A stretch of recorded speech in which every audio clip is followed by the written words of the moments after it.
The myth of Moses.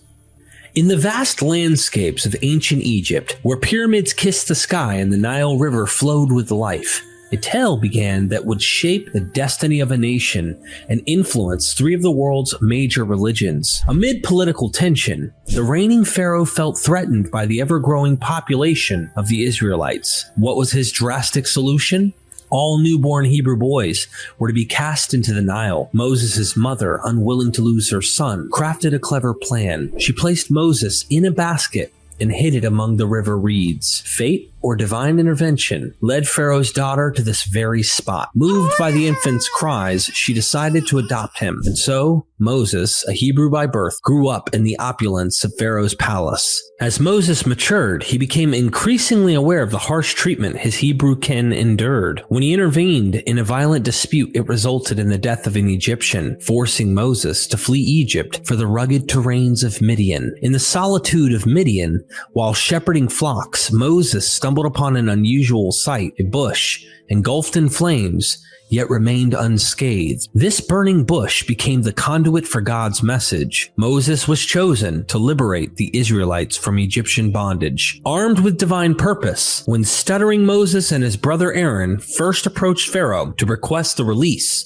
of the Israelites, a display of divine power was in order. In a dramatic showdown in Pharaoh's court, Aaron cast down Moses' staff and it miraculously transformed into a serpent. Not to be outdone, Pharaoh's magicians, using their own secret arts, replicated the feat, turning their staffs into snakes as well. However, the serpent born of Moses' staff swiftly devoured those of the magicians, a symbolic victory that showcased the superior power of the God of Israel. The Pharaoh was stubborn, leading to a series of devastating plagues, 10 to be precise, ranging from the Nile turning to blood to the death of the firstborns. Eventually, Pharaoh relented and the exodus commenced. Pursued by the regretful Pharaoh and his army, the Israelites faced the seemingly insurmountable barrier of the Red Sea, but with a divine gesture from Moses, the waters parted. They walked on dry land, only for the waters to return, thwarting the pursuing Egyptian forces. In the Sinai desert, Moses received the 10 Commandments atop Mount Sinai, a moral code that would shape the ethical foundation for generations. This mountaintop experience was transformative,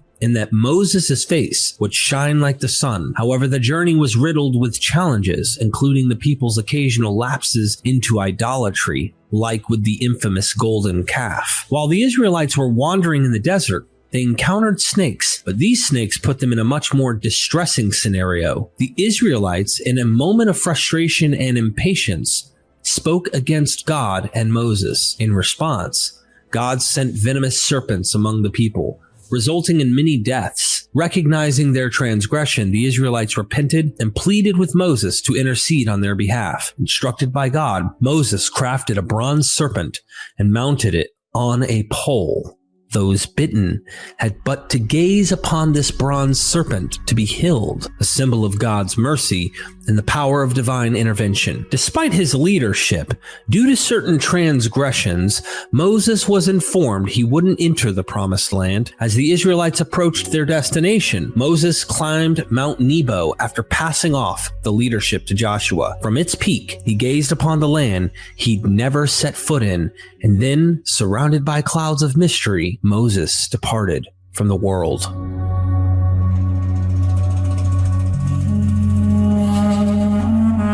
Why is Moses important? The purpose of this documentary. Moses is not just an incredibly important biblical figure in terms of theology and the biblical narrative. He is arguably the keystone that holds the Bible together. We're told that Jesus came to fulfill every jot and tittle of the Mosaic law, the 10 Commandments, and other rules that came from the Exodus accounts. The author of the Gospel of Matthew saw Jesus as the new Moses. Before Jesus, Moses was arguably the most important biblical figure. Jesus had to be bigger and better than Moses, and to emulate his story. Moses and the supposed events of Exodus from Egypt were the foundations upon which the rest of the Bible and Christianity were built. But what if Moses was largely or entirely a myth? One could say that this realization would cause the edifice of Judaism, Christianity, and Islam to crumble to rubble like the walls of Jericho. Without Moses, What are the Abrahamic faiths but a castle in the air devoid of a solid base? Another myth of Moses.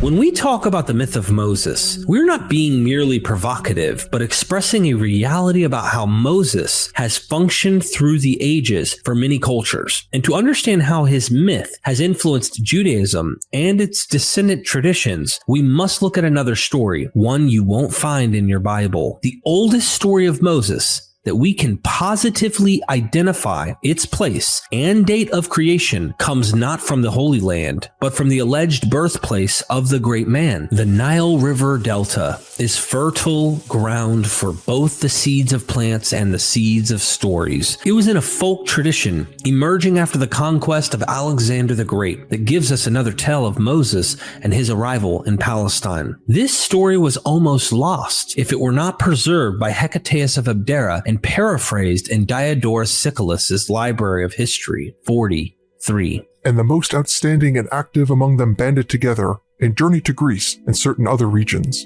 Their leaders were notable men, chief among them Danius, but the greater number settled in what is now called Judea, which is not far distant from Egypt and was in that time utterly desolate. The colony was headed by a man named Moses, outstanding both in his wisdom and courage. On taking possession of the land he founded, besides other cities, one that is now the most renowned of all called Jerusalem. In addition, he established the temple that they hold in chief veneration, instituted their form of worship and ritual, drew up the laws related to other political institutions, and ordered them. He also divided the peoples into 12 tribes, since this is regarded as the most perfect number and corresponds to the number of months that make up a year. He picked out the men of most refinement and with the greatest ability to head the entire nation, and appointed them priests. And he ordained that they should occupy themselves with the temple and the honor and sacrifice offered to their God. These same men he appointed to be judges in all major disputes and entrusted to them the guardianship of laws and custom. Their lawgiver was careful also to make provisions for warfare and required the young men to cultivate manliness, steadfastness, and generally the endurance of every hardship. He led out military expeditions against the neighboring tribe, and after annexing much land appointed to them, assigned equal allotments to private citizens and greater ones to the priests in order that they, by virtue of receiving more ample revenue, might be undistracted and apply themselves continually to the worship of God. The most common people were forbidden to sell their individual plots, lest there be some who, for their own advantage, should buy them up, and by oppressing the poorer classes, bring them on a scarcity of manpower. He required those that dwelt in the land to rear children, and since their offspring could be cared for at little cost, the Jews were from the start a populous nation. Such is the count of Hecataeus of Miletus, actually Abdera, in regard to the Jews. There are some familiar elements here. There is the mention of the 12 tribes of Israel, Moses as lawgiver, and the conquest of the land. But that is where the similarities end. This Moses was not a Jew himself, but a full-blooded Egyptian, and he is leaving Egypt to found a new colony, not because he is forced out or trying to escape. This is not an exodus and a freedom from slavery from Egyptian power, but the expansion of it into a desolate land. It was not the arrival into a promised land of milk and honey. There is here no suffering in the wilderness, no plagues upon the land, no parting of the waters. And here, Moses is not some criminal who killed a fellow Egyptian, but a noble and courageous leader. His priesthood is based on a merit rather than his brother getting a piece of the pie when it comes to a new theocratic order. And let's not forget, this Egyptian Moses enters into Palestine, founds its capital city, and builds its temple. He was the one that established the tribal system, rather than saving those tribes from bondage. This isn't the only such colonization story the Egyptians were telling, as they also claim to have founded the major cities in Greece and Babylon. In other words, these are stories of supposed Egyptian greatness, and they seem to be completely ignorant of the Exodus tradition from Israel, let alone the particular version of the story found in the Bible. What is fascinating about this story is that it's independent of the story in the Tanakh. It doesn't even seem to know the Jews had a tradition. They were escaped slaves from Egypt. So where did this story come from? Well, it looks like another case of influence by the Greeks in the wake of the armies of Alexander. The model of colonizers leaving the motherland was a common trope in Hellenic and Hellenistic stories of the origins of peoples. Numerous towns and territories were founded by the children of Hercules, and their names were given over to the regions or they otherwise had some other etiological function. These stories were created to explain observations of the world, even if they were grounded in the imagination. How the Egyptians imagined the past was also influenced by their history, and there is yet another myth of Moses within Egyptian folklore. According to one Egyptian priest named Manetho, there was a great trauma in his country's past, and Moses was a key figure in that history. Here is what Manetho had to say, as quoted by the Jewish historian Josephus. This writer, who has undertaken to translate the history of Egypt from the sacred book, began by stating that our ancestors came against Egypt with many tens of thousands and gained the mastery over the inhabitants. And then he himself admitted that by a later date again, they were driven out of the country, occupying what is now Judea, founded Jerusalem, and built the temple. Up to this point, he followed the Chronicles. Thereafter, by offering to record the legends and current talk about the Jews,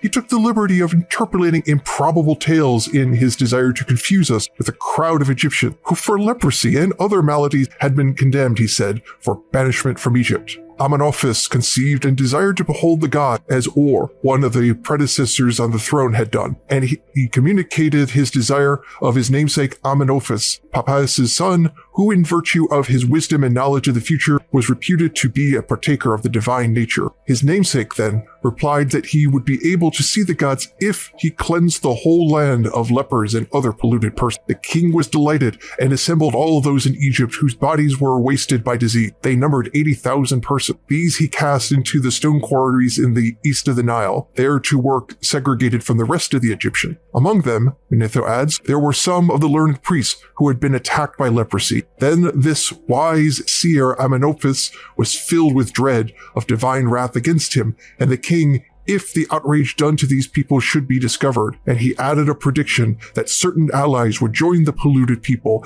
and would take possession of Egypt for 13 years. Not venturing to make this prophecy himself to the king, he left a full account of his writings and then took his own life. The king was filled with despondency. Then Manetho continues as follows. I quote his account verbatim. When the men in the stone quarries had suffered hardship for a considerable time, they begged the king to assign to them a dwelling place and a refuge, the deserted city of the shepherds, Avaris, and he consented. According to religious tradition, this city was from earliest time dedicated to Typhon. Occupying this city and using the region as a base for revolt, they appointed as their leader one of the priests of Hierapolis called Osarsiphus, and took an oath of obedience to him in everything. First of all, he made it a law that they should neither worship the gods nor refrain from any of the animals prescribed as especially sacred to Egypt, but should sacrifice and consume all alike, and that they should have intercourse with none save those of their own confederacy. After framing a great number of laws like these, completely opposite to Egyptian custom, he ordered them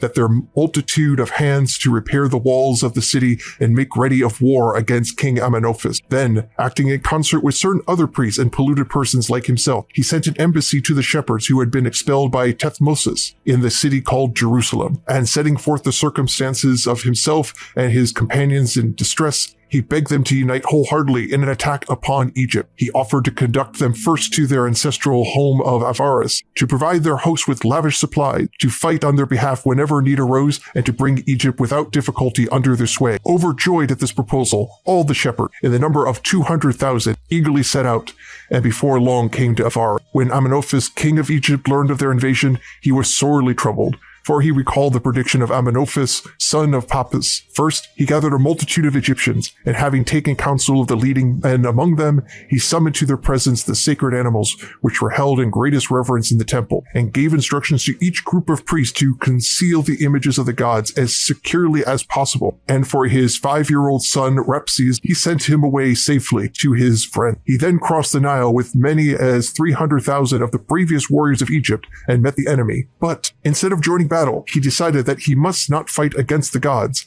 and made a hasty retreat to Memphis. There he took into his charge Apis and the other sacred animals which he had summoned to that place, and forthwith he sent off for Ethiopia with the whole army at the hosts of the Egyptians. The Ethiopian king, who in gratitude for his service had become his subject, welcomed him, maintained the whole multitude with such products of the country as were fit for human consumption, assigned to them cities and villages sufficient for the destined period of 13 years banishment from the realm, and especially stationed an Ethiopian army on the frontiers of Egypt to guard King Amenophis and his followers. Meanwhile, the Solomonites, or dwellers in Jerusalem, made a descent among the polluted Egyptians and treated the people so impiously and savagely that the domination of the shepherds seemed like a golden age to those who witnessed the present enormities. For not only did they set towns and villages on fire, pillaging the temples and mutilating images of the gods without restraint, but they also made a practice of using the sanctuaries as kitchens to roast the sacred animals which people worship. And they would compel the priests and prophets to sacrifice and butcher the beasts, afterwards casting the men forth naked. It is said the priests who framed their constitution and their laws was a native of Heliopolis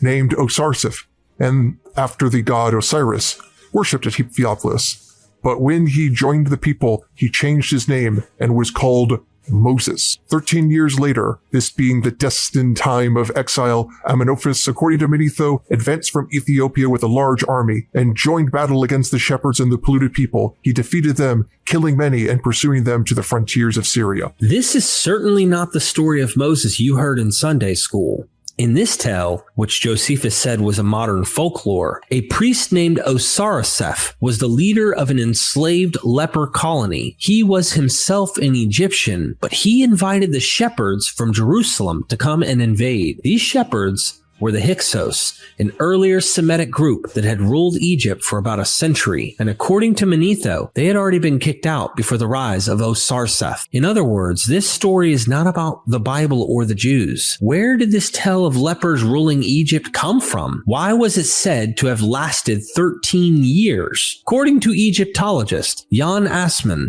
the story is about the religious reforms of Akhenaten, the pharaoh who pioneered something much like monotheism, establishing a new city, Amarna. In this city, he promoted his new cult to the Aten, the sun disk. Akhenaten reduced the funding of the traditional priesthood, and the pharaoh was reviled for his new religious movement. On top of that, a terrible epidemic came through, which was called the Canaanite disease, adding proof to the average Egyptian that the gods did not favor these religious reforms. No wonder then that the statues of Akhenaten were destroyed, his name etched out from inscriptions, and his sarcophagus desecrated. Egypt tried to forget him, but the trauma of his reforms lived on. Take a look at this stele that was erected not long after, trying to restore the greatness of the past and speaking of the bad times as the land being filled with surpassing suffering or grave disease. The temples were desolated. Their holy places were on the verge of disintegration. They had become piles of rubble, overgrown with thistles. Their chapels were as if they had never been. Their temples precinct were trodden roads. The land was in grave ailment. The gods had turned their back on this land. If one sent soldiers to Syria to extend the frontiers of Egypt, they had no success. If one appealed to the gods for succor, they did not come. If one besought a goddess likewise, she came not. Their hearts had grown weak in their bodies, for they had destroyed what had been created. These are the words of Akhenaten's own son, King Tut, and he describes his father's reign in terms of trauma. Look again at the story of Osarseph. He also instituted a new religious order focused on one god and not to worship any others. This sounds like an echo of the reforms of Akhenaten. And how long did Akhenaten rule in Amarna? About 13 years, just like in the story. But what about the lepers? Well, leprosy was treated in the same sort by the Egyptians as did the Jews. According to Leviticus 13-14, a leper was an unclean person separate from the divine. So having an entire kingdom of lepers would be a sure way to say it was a godless society. The tale of Osarseph looks much more like the story of an Egyptian pharaoh who was reviled and whose memory was left to rot in the imagination of the Egyptian people. And then somehow he became known as Moses. Why? There is nothing in the story told by Manetho that made Moses a Jew. Quite the opposite. He was an Egyptian priest and named after the god Osiris. Only Semitic people in the story were the shepherds, that is, the Hyksos. These were not Jews, even though they were said to have moved to and then invaded from Palestine. In fact, the name of Moses seems to be a gloss onto the original Osarseph tale. Manetho is trying to connect this folktale to another folk figure in Egyptian imagination, and Hecataeus already told us about that Moses. It seems Manetho is conflating together the brave colonist, Moses, and the leper king Osarseph, because they both involved Egyptian colonization, the land of Palestine, and the key figures were leaders and lawgivers. In other words, there is nothing to do with the Exodus story of the Bible. The only commonality is the name of Moses, but we already saw the Moses described by Hecataeus has nothing to do with the Moses within the pages of the Bible. Stepping back, one has to wonder, where did Moses come from? The Moses of Hecataeus and the Moses of Exodus are so different. Can they even be the same person? Do they at least have the same mother? Who is your daddy? And what does he do? Let's actually look at the birth of Moses again, and let's see the legendary layers unfold. Birth story of Moses.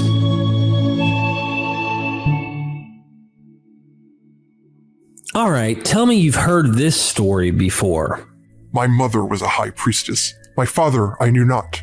My high priestess mother conceived me. In secret she bore me. She set me in a basket of rushes. With bitumen she sealed my lid. She cast me into the river which rose over me. The river bore me up and carried me to Aki the water drawer. Aki the water drawer took me as his son and reared me. Seems like the same basic outline of the Moses story. But the author of this was not Moses. Oh no, dear viewer. This comes from the autobiographic inscriptions of Sargon of Akkad, who ruled almost a millennium before the Exodus allegedly took place. The fragments of this story exist in inscriptions older than any manuscript of the Moses story. It looks like Sargon might have had company while floating down the river, because other heroic figures were also basket cases. As far away as India in the famous epic of Mahabharata, the demigod Karna was abandoned in a little ark that is drawn out of the Ganges River by the wife of a charioteer. Closer to Judea, the twin founders of Rome, Romulus and Remus, placed in a trough and left afloat in the Tiber River, saved by landing in the branches of a fig tree and eventually rescued by friendly animals and then later by swineherd. How many baby heroes were getting their swimming lessons this way? Was it really the best way to save a baby, by having them float away to unknown places? If you think these are plausible biographies, then you might not be fit to be a parent. However, if you're like me and you see them as tropes in mythical stories, then you have to ask yourself, how is Moses any different? What could make the story of Moses' birth even more mythical? How about this? Moses was rescued by an Egyptian goddess. In the fan fiction written after Exodus, the gaps in the story are filled in. And one detail that had to be filled was the name of Pharaoh's daughter. Who was this woman who found and drew Moses out of the Nile? In the tradition preserved by Josephus, and in the Book of Jubilees, a book found among the Dead Sea Scrolls, her name was Thermuthis. That name is a form of the name of the snake deity Renunutet, often depicted sitting on a throne. She was a protector of the pharaoh from birth to death. Her name perhaps gives away her function, as the name Renunutet or Thermuthis comes from the verb that means to nurse. Perhaps then, no wonder the goddess of nursing would save and nurse the infant Moses. Oh, but the detail-minded among you will point out that in Exodus 2, 7-9, it is not Pharaoh's daughter who nurses the child, but amazingly, Moses' own mother. The same is true in Jubilees 47. And even this detail can be understood when looking at Egyptian religion at the time of composition. In that time, the cult of Thermuthis was combining with that of the goddess Isis, perhaps the most important goddess in Egyptian religion. In iconography, far more often is it Isis that nurses a child, and in those depictions of Isis nursing a babe, often the child is found on or in a basket. It seems then we might not have one, but two goddesses brought into the story of Moses' birth. Two goddesses that the Egyptians themselves had paired up. Jewish interpreters of Isis would say she was actually Eve, the mother of all living. So if Isis was associated with anything in Judaism, it was was motherhood, and if one goddess was going to help rescue and take care of baby Moses, why not another, and have that goddess be the quintessential mother goddess of the pharaoh himself. The Isis and Thermuthis goddess pairing also had one other function: saving the god Osiris. In the ancient myth of the death and resurrection of Osiris, his body was placed in a wooden box and thrown into the Nile. A body in a box floating down the Nile River? That is starting to sound familiar. And in depictions of that box, it is covered in growing planets, while Isis and Thermuthis work together to pull the box onto the land. This is a striking parallel to the floating basket of Moses, caught up in the reeds of the Nile, and then pulled out by the the woman named Thermuthis. According to David Flusser and Shua Amorai Stark, the identification of Moses' foster mother with an Egyptian goddess is but a small part of a much larger picture. It is an instructive expression of one of the characteristic traits of Hellenistic Jewry, especially in that of Egypt, and of its national self-awareness. The need to survive as Jews in such a surrounding resulted in the development of specific Jewish Hellenistic apologetics. Thus, the identification of an Egyptian goddess with our Pharaoh's daughter belonging to the specific Jewish Hellenistic branch of apologetics. This type of reaction arose from the clash between two cultures and civilization. You might be saying, but that's not in the Bible, so it doesn't matter. Look at what this text does mean. The person who wrote the Book of Jubilees must have not only known the Exodus story, but he must have known about Egyptian religious practices so well that he could mimic and subvert them. If some Jews knew the myths of other people and incorporated them into the stories of their sacred figures, then the claim that the Jews who wrote the Torah could not do that, that's proof that denial isn't just a river in Egypt. Leaving aside the Judeo-Christian biases to make the Exodus story history, we have to admit the tale looks much more like a legendary embellishment than a historical account. Indeed, upon closer inspection, there are more strange details. According to Exodus 2:5-10, the daughter of the Pharaoh found the child in the Nile River, and drawing him out, gave him the name Moses. Why that name? Because there's a Hebrew verb, masha, that means to draw out. So the baby was called Moshe. This is a form of the verb, specifically the active participle, and that is strange for two reasons. First, why is an Egyptian princess giving a baby a Hebrew name based on the meaning of the word in Hebrew? The expected name of the baby should have been something in Egyptian, but even the Hebrew doesn't make sense. Here's a little bit of grammar to consider. Was the child in the Nile the one doing the drawing out, or was he the one drawn out? If it were the former case, then the child was the one doing the action. If the latter, then it is something done to the child. In the first case, that would be the active voice. The person does the action. In the second case, that would be the passive voice. The action is done to the person. In this story, it is clearly the case that the action is done to the child. The child is drawn out of the water. So why is he given a name based on the active instead of the passive voice? Instead of being called Moshe, he should have been called Mashwe. There is indeed something strange with Moses' name. Scholars and commentators have noticed this for at least a millennium. We will come back to this later, but for now, we will pause to say that the story as presented does not make sense as history, and it has a strange plot hole. We will dive into that plot hole. But let's look at more of the story of Moses and see what else looks more like a legend than a sober account of history. Moses and the Hellenic hero.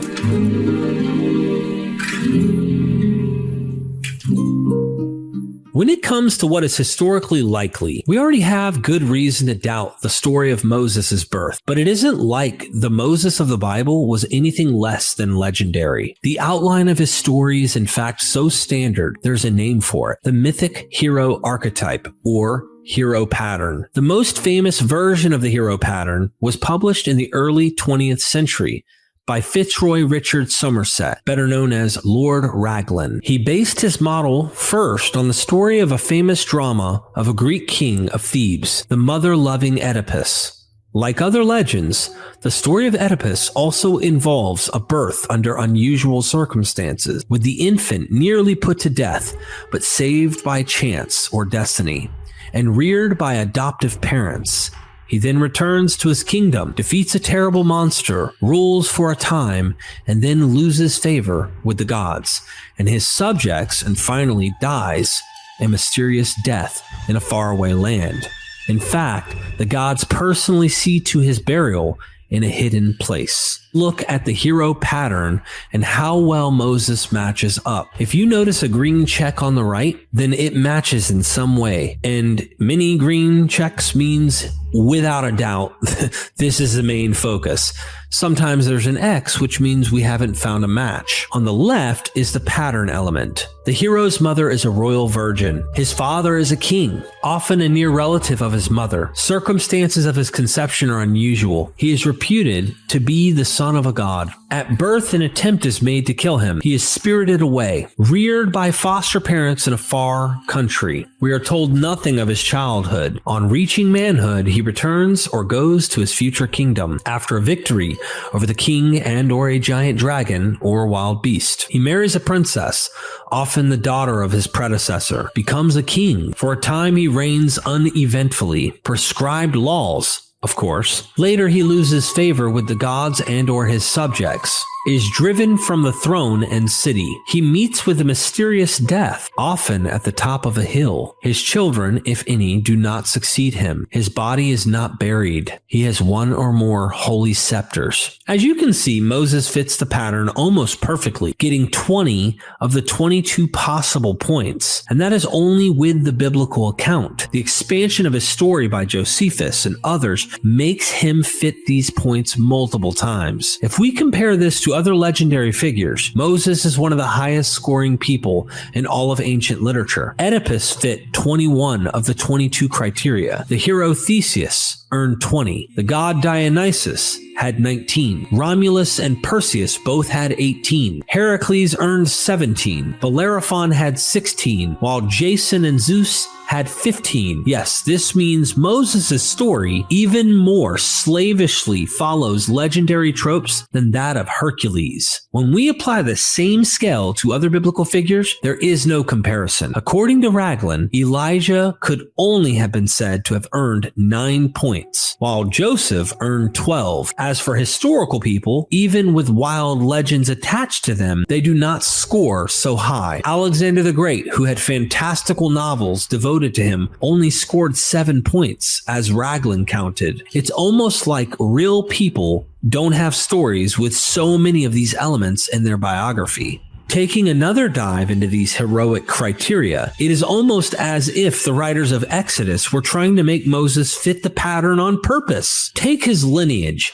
Moses' father, Amram, is a descendant of Levi, the founding father of the tribe of Levi. According to Exodus 6:16-20, Amram is the grandchild of Levi, but according to Numbers 26:59, Moses' mother, Jochebed, was the daughter of Levi himself. Okay, maybe the family tree of Moses is a little too similar to that in the Game of Thrones.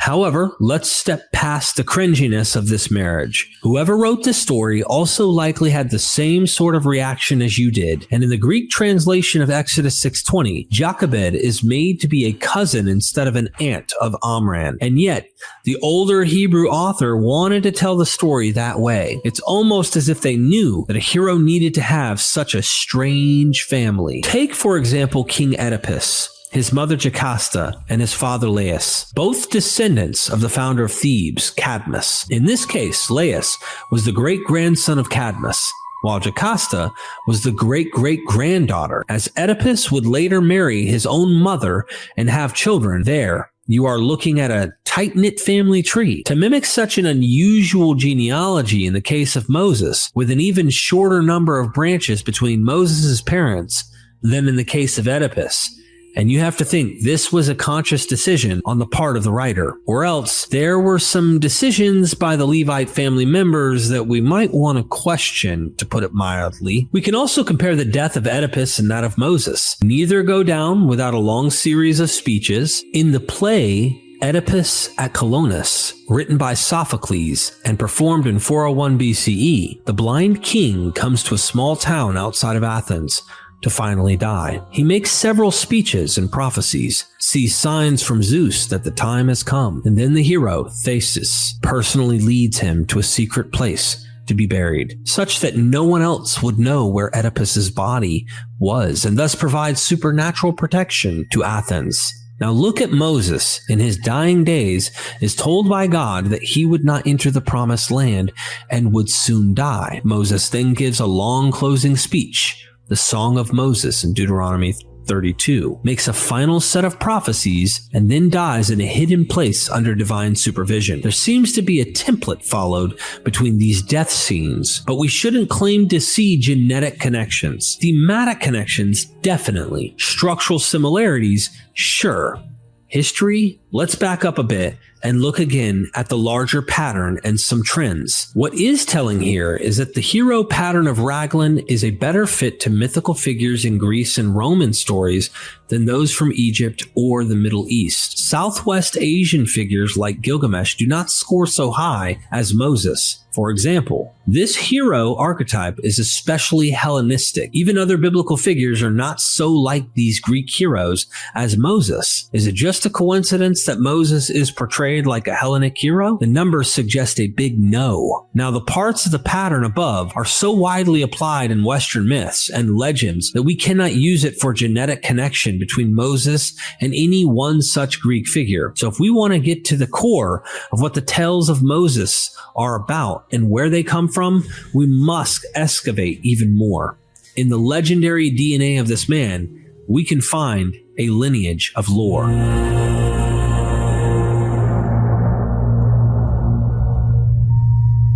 Primary source for Exodus myth. A further indication that the story of Moses leading the Hebrews out of Egypt is a myth concerns the 40 years spent in the desert of Kadesh Barnea. According to the Bible, some 2 million people are able to wander around the desert for 40 years without finding their way out, and without starving or dying of thirst. They are provided with a magical substance called manna, itself a mythical trope, divine elixirs and golden apples, nectar of the gods, and peaches of immortality. Magical foodstuffs play important roles in mythology. It doesn't get any easier for someone seeking credibility in this extraordinary tale. We have archaeological evidence of Bedouin tribes at the time in Kadesh Barnea creating tent settlements and using a few tools and making fires. But we don't have any evidence of an entire population of Hebrews living and working as slaves in Egypt for all those years, breaking out whilst doing a whole host of miracles, all while there were 10 plagues ravaging the land, crossing the Red Sea, and the sea miraculously parting and destroying the Egyptian army following along. And then we have absolutely no evidence of perhaps 2 million people wandering around the desert with all their animals, tents, and supplies for 40 years. We have evidence of a few Bedouin tribes people, but no evidence of 2 million former slaves. Literally none. Zip. Zero. Nada. And yet, there is still scope for more mythological traits besides a baby in a basket. The Hebrews were supposed to have been wandering around for 40 years. 40 is a very significant and symbolic number within the Bible. Burning bush appeared to Moses after he had spent 40 years in Midian. Moses stayed up on the mountain for 40 days and 40 nights in receiving God's laws during his time in the desert. Heavy rains fell for 40 days and 40 nights to fill the earth with water to the highest mountains. Saul, David, and Solomon were each said to have ruled for 40 years. In the story of David and Goliath in 1 Samuel 17, we see Goliath taunting the Israelites for 40 days. And in the emulation of Moses and the Hebrews being in the wilderness for 40 years, we have Jesus spending 40 days in his own wilderness. While it might just be that all of these events took exactly that amount of time, in some strange twist of fate, or under the guidance of God who really liked the number 40, it is much more likely that this is symbology applied to a tall tale by a creative narrator wanting his audience to make links. The use of this number talks more of myth than of history, symbolism than literalism. The wilderness desert wandering from Egypt with well over literally 2 million people is completely absent from any archaeological evidence, so several biblical defenders will find ways to save the text from this fatal issue of historical validity. Some ways they do this is to assume the numbers reflect a later period of Israel's population. The numbers are symbolic, it's hyperbole, or it was a mistranslation. Why do they do this? Because it's not only absurd, lacking any evidence to support the literal reading of this massive group from leaving Egypt, but it also is logistically impossible. Imagine a line of people stretching for 200 miles. That's like walking from New York City to Boston. Now, a fit person might walk 20 miles in a day, maybe even 23 if they're in a hurry, but add families, kids, grandparents, and some animals, that pace slows down to about 6 miles a day. So by the time the front of the line is making its way across the sea, the back of the line might still be weeks away. The biblical text says they did this in one night. Some folks have done the math to see if it's possible, but there are a lot of things that just don't add up about the story being a real historical event. Since the idea of the Exodus, as described by the Bible, is fatally flawed, other academics have different approaches to solving this enigma. Some scholars suggest that we know of accounts where a few runaway slaves have fled Egypt and think it's possible this story grew over time into a much bigger legend. Let me give you an example. While fishing, some of my friends would catch a decent-sized fish on the river. Later on, when retelling their experience, the fish just so happened to be twice the size of the actual fish they originally caught. People tell stories, and they grow larger over time, like a snowball rolling downhill, picking up more snow along the way. Some academics suggest the Exodus narrative was inspired by the Hyksos expulsion. Josephus, a historical writer, and many other old-timey authors, thought that a group called the Hyksos were actually the same as the Jews. Using stories from another writer named Manetho, Josephus suggests that after the Hyksos were kicked out of Egypt, they started the city of Jerusalem. Now, there's a bit of a debate here, as the original writings of Manetho didn't specifically call the Hyksos Jews or Hebrews. Things get a bit twisty when Josephus tells another story, which we quoted earlier. He claims that about 200 years after the Hyksos were sent away from Egypt, a bunch of sick people, led by a guy named Osiriseph, were also expelled. These sick folks joined up with the Hyksos, took over Egypt for a little over a decade, and were pretty mean rulers. They even wrecked some temples. After all, this drama, this Osiriseph guy changes his name to, wait for it, Moses. Some researchers think this wild story mixes up different parts of history, and the whole Moses name drop might have been added later. Some even doubt that Manetho wrote that second story at all. It's like ancient historical gossip, and figuring out the truth is a real puzzle. Most modern experts think the Egyptian stories in the Bible can't be proven with historical methods. However, some have tried to link the stories from the Hyksos era to the Bible's Exodus story. For example, scholars like Jan Assmann and Donald Redford think the biblical escape from Egypt might have been influenced by when the Hyksos were kicked out of Egypt. This idea isn't too far off from the Bible's timeline, and the Hyksos' exit is the only big-time event we know where a group from Asia was forced out of Egypt. But other experts, like Manfred Bitak, have issues with this idea. They highlight the differences, like how the Hyksos were powerful traders and sailors in Egypt, while the Bible depicts the Israelites as being treated poorly. It's like trying to match two puzzle pieces that just don't fit perfectly. Did the authors of the Exodus tradition find inspiration from some Hyksos event? It appears that the expulsion of the Hyksos was circulating into the Christian era, so it's easy to see why. The idea of an Exodus happening as described by the Bible is just off the table, as well as the conquest, but that will need to be unraveled in a future documentary. Professor Hebrew Bible and Jewish Studies Ronald Hindle and Egyptologist Jan Assmann suggest cultural memory as a solution to the Moses enigma. Assmann aims to account for the complexities of the foundational event through which monotheism was established. His book, Moses the Egyptian, goes back to the short-lived monotheistic revolution destruction of the Egyptian king Akhenaten, 1360 to 1340 BCE. I want us to think of the story of Moses as a patchwork quilt of various sources. The person of Moses evolves over time, from our earliest mentions of him in any sources Egyptian, Manetho, Jewish, Demetrius the chronographer, Greek, Hecataeus of Abdera, and later Christians. It's pretty obvious that Egyptian sources would be at play since the entire story happens to take place in Egypt, and we have non-biblical sources that also mention Moses as an Egyptian priest. However, the narrative structure of making an inventive history, founding a nation with 12 tribes, and forming a constitution for these people has no closer parallels in this world than with the Greeks. Several scholars like Bruce Loudon, Thomas L. Thompson, Jan Wim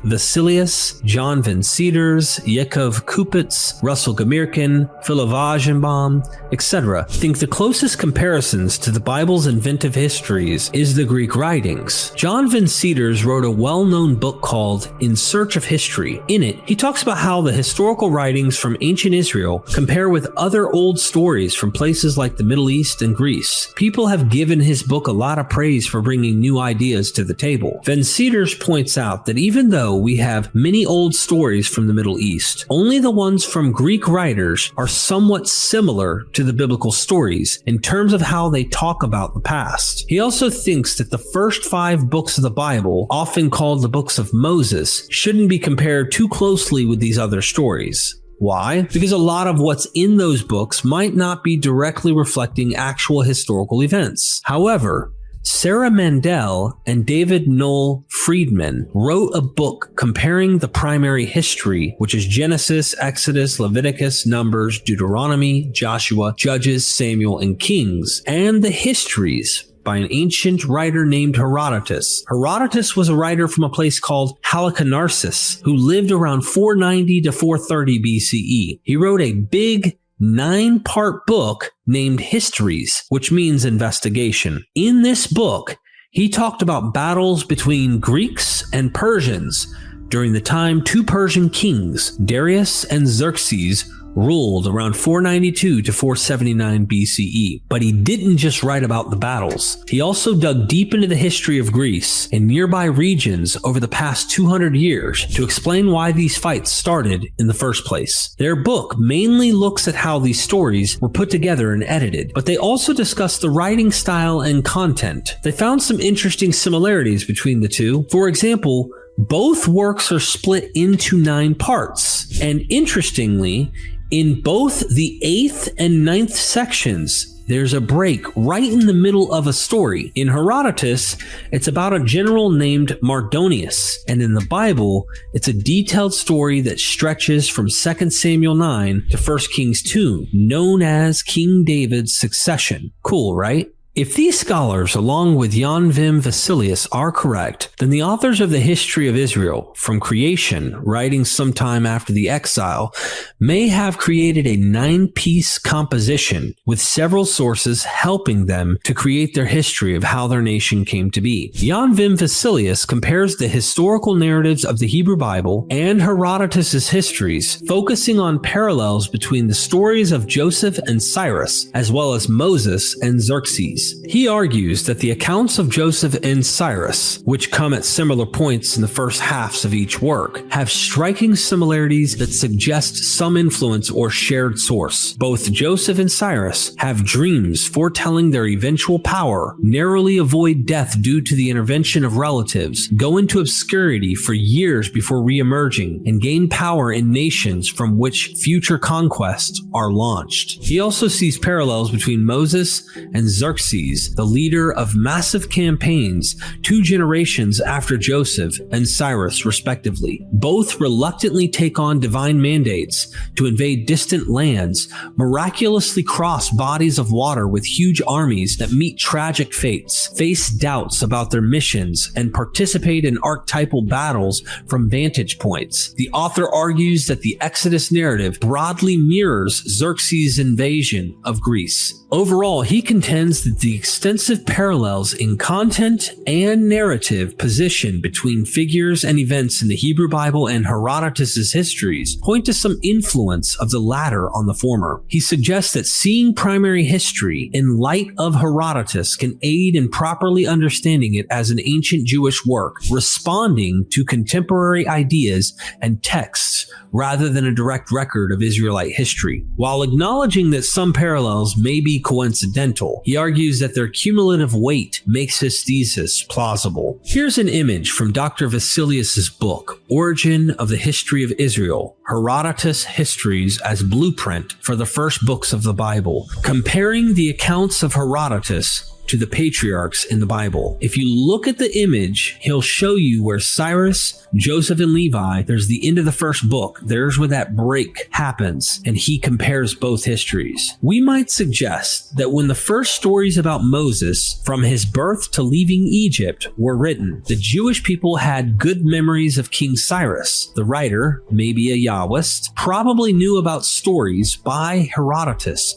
about Cyrus and the kings that followed him. Some parts of those stories sound similar to Moses' story, maybe on purpose, or maybe just because they were familiar. I don't believe the Jewish writers made up this grand Moses story completely from scratch. They might have taken inspiration from other stories, like those of Herodotus. In some ways, Cyrus is just like Moses. He was a Messiah to save Israel and helped get the Israelites into the promised land after being in Babylon, which could be seen as a version of Egypt. Scattering the Israelites among the nations was a form of wilderness experience, as explicitly compared by the prophet Ezekiel. The authors living either in the Persian period or Hellenistic are anachronistically creating a history from creation down to their day, with several flags signaling what appears to be their experience with the nations of Babylon, Persia, Egypt, and Greece. For a modern analogy, the superhero film genre owes a great debt to movies like Superman 1978 and Batman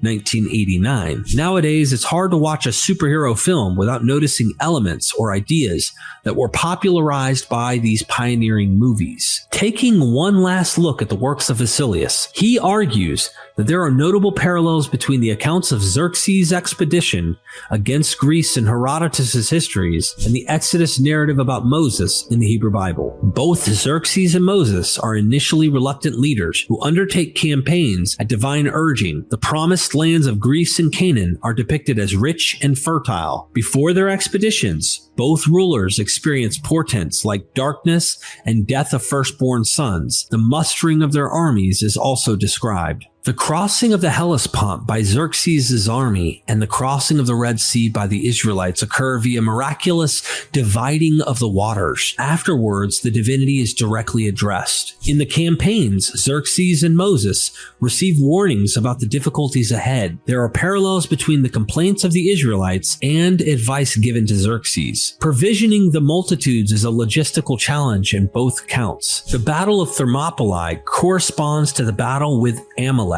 The leaders observe from vantage points and are aided by relatives. Advice after Thermopylae may parallel Jethro's counsel to Moses on governance. Overall, he argues for literary connections between Herodotus' histories and the Pentateuch. With Xerxes' campaign structurally paralleling the Exodus narrative, he presents a detailed analysis of the correspondence.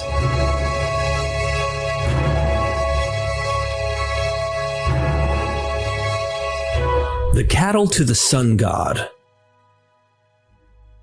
Turning now to Dr. Bruce Loudon, who received his PhD from the University of California at Berkeley. He was super interested in ancient stories and myths from places like Greece and the Near East, as well as classic works from Shakespeare, Milton, and even some from India. He's passed away, but his ideas are still with us. He wrote a wonderful book called Homer's Odyssey in the Near East, which echoes much of what Dr. Philippe Wajdenbaum says about the Greek connections to the Bible. He highlights the significance of the three occurrences in the Bible of women at at the well being betrothed, which includes Moses meeting Zipporah, and how this has parallel significance to Homer's Odyssey. Loudon highlights the mythological genre within these stories very well. He says myths are like stories, ancient stories, that use classic elements we see over and over, like scenes in a courtroom of gods or stories where someone unexpectedly hosts a very special guest. They also have common characters like heroes, gods, or wise old figures, just like we have different genres of movies today, like action, drama, or comedy. Myths also have genres or categories. When people hear a myth, they kind of know the general plot because they're familiar with the genre, but there are always little changes or local touches that make each one unique. Now we're going to show all the genre markers and parallel the myth of Moses and Odysseus from Homer's Odyssey. The comparisons are actually very shocking. Whether the Bible borrowed directly from the Odyssey to craft its Moses myth, some common source,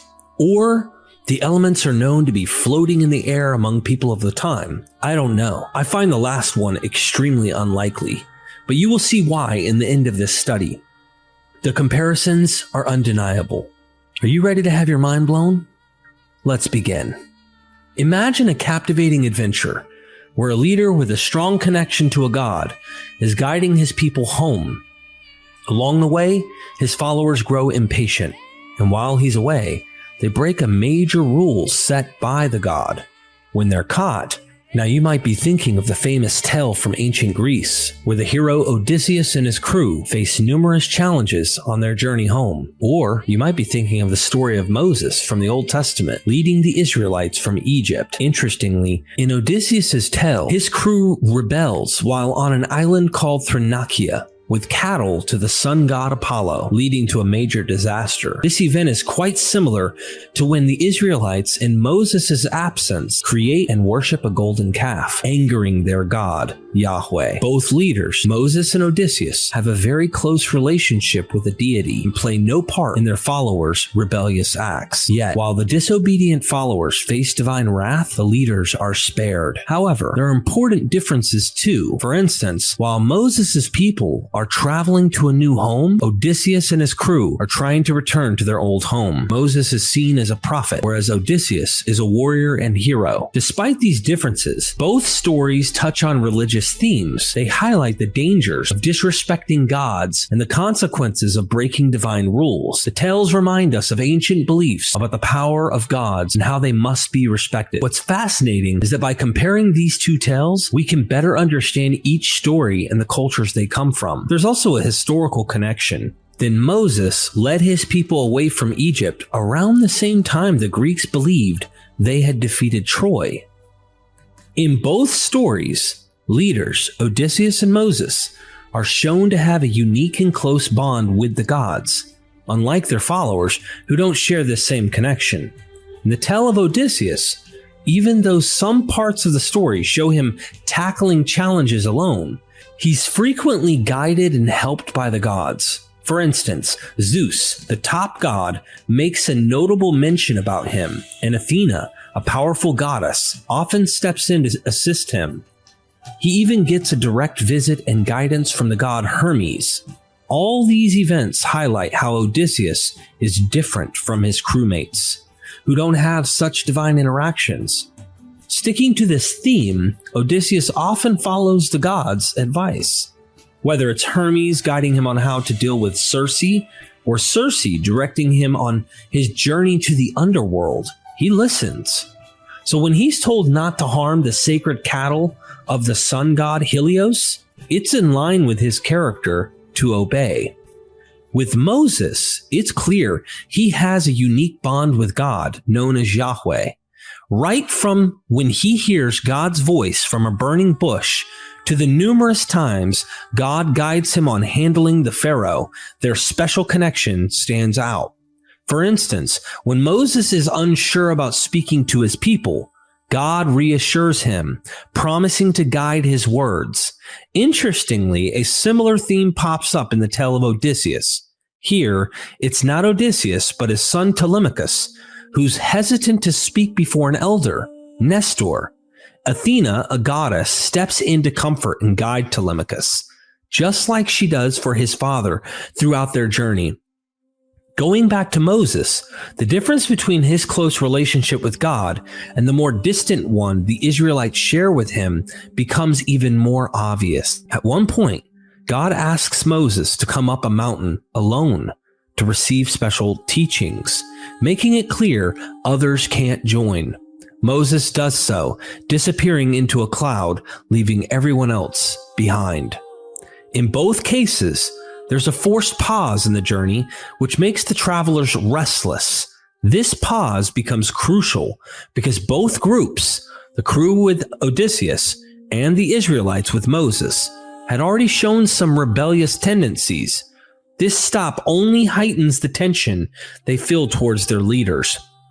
What's more, even though their actual destinations aren't that far away, it takes them years to get there. This delay becomes a small reflection of the bigger challenges they face on their journeys.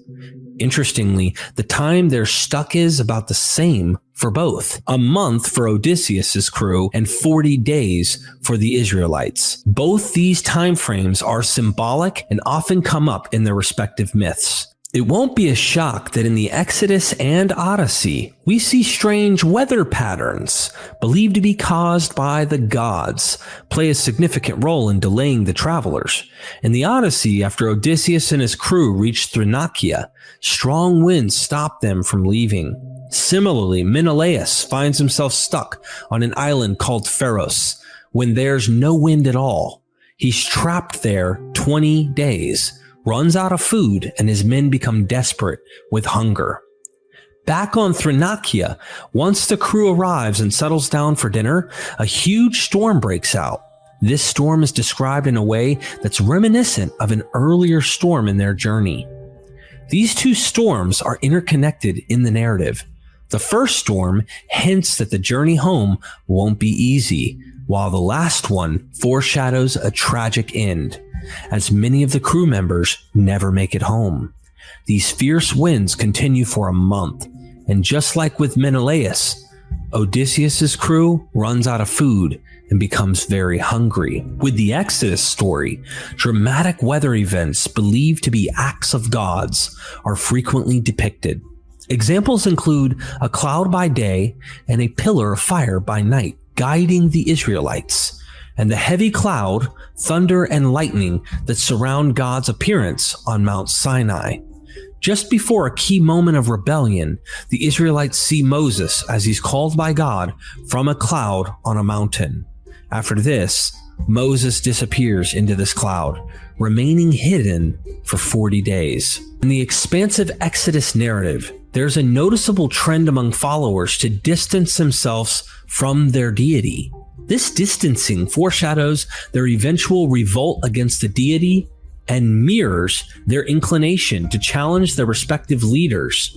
Both narratives have earlier instances of such defiance, setting the stage for pivotal moments in Odyssey 12 and Odysseus' crew right from the prologue, stressing that they meet their doom due to their own recklessness, even as Odysseus endeavors to rescue them. The fable of the Odyssey illustrates the crew's rebellious nature in 3 distinct episodes, which culminate in a full-blown mutiny in Thrinacia. The stop at Ismaros acts as a microcosm of the crew's predisposition towards revolt, setting the scene for the events at Thrinacia. Here, after they have plundered the city of the Sycones, Odysseus urges them to depart, yet they remain defiant, choosing to feast by killing numerous sheep and cattle. This decision allows the Sycones to gather reinforcements and launch a retaliatory attack, which claims the lives of 72 crew members. Their demise is a direct consequence of their disregard for Odysseus' instructions, combined with their impulsive choice to feast in a potentially hazardous environment. This act of overindulgence and lack of restraint foreshadows their later actions on Thrinacia. During their voyage away from Aeolus Island, when they are within sight of Ithaca, a crew member without any solid proof convinces his peers that Odysseus is secretly keeping treasures from them. While Odysseus is asleep, this crew member opens the bag given by Aeolus, releasing stormy winds and sending them back to the island. Much like in Thrinacia, a single crew member instigates a rebellion against Odysseus, resulting in the loss of their chance to return home. This rebellion is notably executed while Odysseus is resting, a circumstance that recurs in Thrinacia. In another foreshadowing instance, Eurylochus tries to discourage the crew from accompanying Odysseus back to Circe. Even though he's unsuccessful here, Eurylochus positions himself as a representative of dissent, embodying the voice of those who will later rebel in Thrinacia. The next significant act of insubordination happens as the crew lands on Thrinacia, drawing them closer to Helios' sacred cattle. Both Tiresias and Circe had cautioned Odysseus against harming these cattle. Some scholars critique the repetitiveness of these warnings, yet few ponder its intentional impact.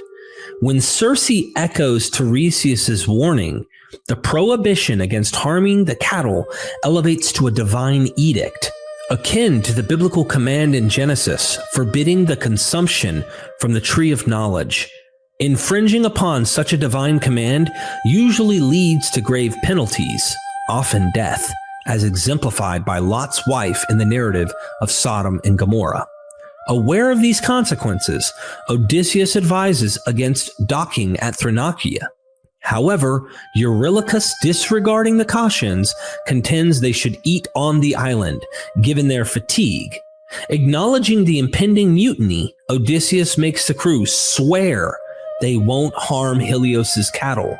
In the Exodus narrative, there are previous instances where the Israelites challenge Moses, foreshadowing their major uprising in Exodus 32:11. Initially, when Moses approaches Pharaoh to request permission for the Israelites to engage in their religious ceremony, Pharaoh retaliates by increasing their workload. Interestingly, the Israelites lay the blame on Moses, not Pharaoh, for their augmented troubles. This marks the inaugural questioning of Moses' leadership, which is a crisis that develops around the challenge to Moses' leadership in Exodus 5:20-21. When Pharaoh later chases the Israelites to the Red Sea, they again reproach Moses, expressing regret and wishing they had perished in Egypt instead. Upon their arrival at Marah, faced with only bitter waters, their grievances are once more directed at Moses. Notably, while journeying through the wilderness of Sin, merely 2 months after their Egyptian exodus, their hunger evokes complaints reminiscent of the crew's unrest in Thrinacia. They lament, "If only we had died at the Lord's hand in Egypt, where he sat by the flesh pots and had plenty of bread. But you have brought us into this wilderness to let this whole assembly starve to death." Exodus 16:3. Each grievance of the Israelites is reminiscent of the complaints voiced by Odysseus' crew on Thrinacia, particularly their fear of impending starvation.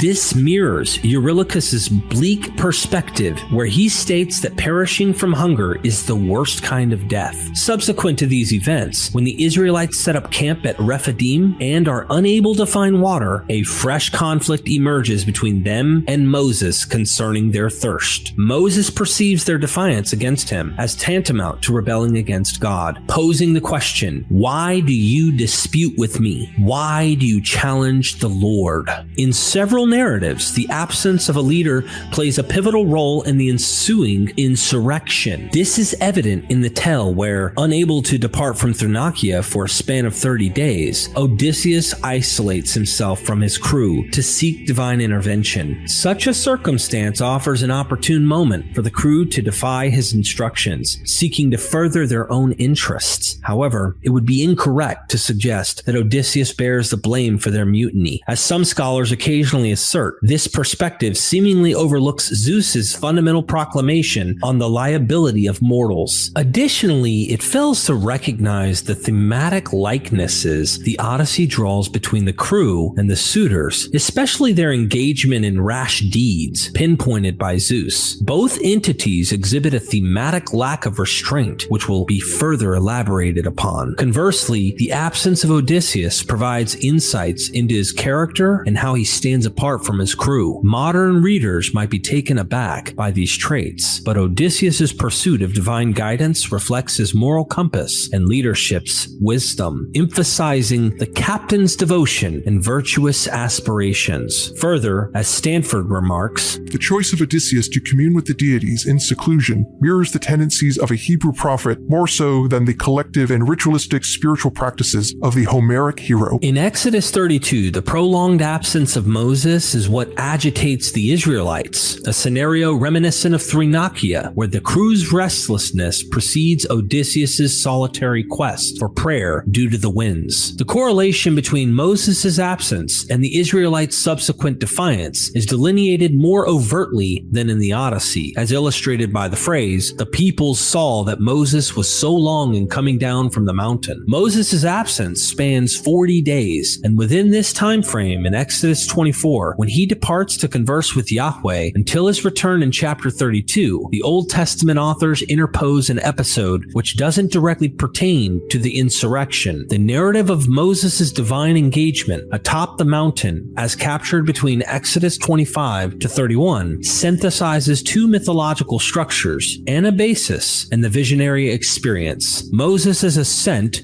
or going up, referred to as an anabasis in the Septuagint, is analogous to a celestial journey. As Moses scales the peak, he metaphorically nears the heavens. Here, he is endowed with a modified visionary experience, with Yahweh serving as his otherworldly mentor. In both tales, the leader's absence stems from their engagement or attempt to communicate with the divine, as seen with Moses and Odysseus, while the respective followers act in defiance of their deity's intent. In moments of exacerbated impatience, people often seek alternative leaders who, in the absence of a direct connection to the divine, tend to oppose sacred edicts to fulfill the demands of the disappointed. Eurylochus exhibits such tendencies on numerous occasions. He is believed to be the unidentified crew member who tempts fate by opening Aeolus's bag, a transgression that notably occurs during Odysseus' slumber. Eurylochus directly confronts Odysseus on Aiaia and plays a pivotal role in the decision to dock at Thrinakia. In Exodus 32, Aaron, Moses' sibling and the high priest tasked with leading sacrificial rites, steps into this surrogate leadership role. It's essential to note that Aaron was not originally a frontrunner amongst the disgruntled. In previous narratives, he was in fact a target of their rage. The Israelites fault him and Moses for their predicaments with Pharaoh and for their tribulations en route to Canaan. However, it's during their prolonged stay at Mount Sinai's base and the protracted absence of Moses that Aaron rises as the leader of the dissenting group. The disparity in behavior, Eurylochus' recurrent confrontations with Odysseus in contrast to Aaron's loyalty to Moses up until Exodus 32, becomes more pronounced when assessing their eventual destinies in the culmination of their respective myths. Both protagonists in the narrative share the trait of having a relative in a secondary leadership role. Eurylochus shares family ties with Odysseus, being connected through marriage as highlighted in Odysseus' recounting. This bond becomes particularly significant when Odysseus contemplates retribution against Eurylochus for attempting to deter the crew from journeying to Circe's abode. Despite the degree of kinship not being as close as that of Aaron and Moses, the fundamental sentiment remains consistent. It is unexpected for a relative to exhibit disloyalty to the main leader. Aaron's introduction into Moses' overarching narrative comes notably late. His emergence is only recorded post Moses' marriage and extended tenure with the Midianites. Specifically, it's upon the conclusion of the burning bush episode where Yahweh designates Aaron as Moses' spokesperson. Interestingly, while Moses' sister gets a mention, albeit without a name, in the primary narrative, Aaron's conspicuous absence, despite his significant involvement later on, is intriguing. Some scholars underscore this delayed introduction, remarking on the absence of prior mention of Aaron, saying no previous report of Aaron's existence had been made. The apparent contradictions in Aaron's Aaron's portrayal, ranging from being a leader of the dissenters to the progenitor of the priestly lineage, could likely be attributed to the merging of disparate narratives, resulting in certain incongruities. Prior to significant divergencies in their narratives, both Eurylochus and Aaron are portrayed as collaborators with the primary protagonists. Eurylochus, although frequently portrayed as confronting or opposing Odysseus, also aids him on several occasions, especially in religious rituals. In the realm of Hades, Eurylochus, along with another crew member, Paramedes, helps with the sacrifice of 2 rams in line with Circe's guidance, following her previous directions. When they later confront the Sirens, it is Circe's explicit instructions that save them, detailing how Odysseus can listen to their song yet remain unscathed, emphasizing that should he request to be released, his bindings should instead be tightened. When the song's allure proves irresistible to Odysseus, it is Paramedes and Eurylochus who enforce his bindings, following Circe's divine commands, evoking the ritualistic nature of the event akin to the Hades sacrifice. In the same vein, Aaron, in relation to Moses, echoes Eurylochus's relationship with Odysseus. Though he later spearheads the rebellion in Exodus 32, Aaron's earlier representations depict him harmoniously collaborating with Moses. His inaugural mention in Exodus reveals Yahweh's intention for the brothers to act in concert, with Aaron as Moses' mouthpiece. Throughout Moses' engagements with Pharaoh, Aaron consistently partners with him, showcasing their collaborative spirit. As the inaugural high priest of Israel, Aaron's intimate involvement in sacrificial rites is evident. Their collaborative endeavors peak when they jointly petition Pharaoh for permission to conduct a sacrifice to Yahweh. When Pharaoh's subsequent denial, Aaron's capacities are highlighted as he executes a series of miraculous acts, including transforming the Nile's waters to blood. These acts intriguingly foreshadow his capability to fashion the golden calf later on.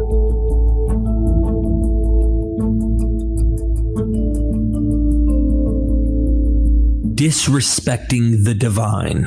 In his desire to avoid death by starvation, considered the most tragic demise, Eurylochus suggests slaughtering the prime cattle of Helios as an offering to the gods of Olympus. He then proposes to perform rites in honor of Helios once they return home. The transgression is artfully concealed within the framework of ritual practices, with Odysseus away in slumber. Eurylochus and the rest of the crew proceed to seize several of Helios's cattle.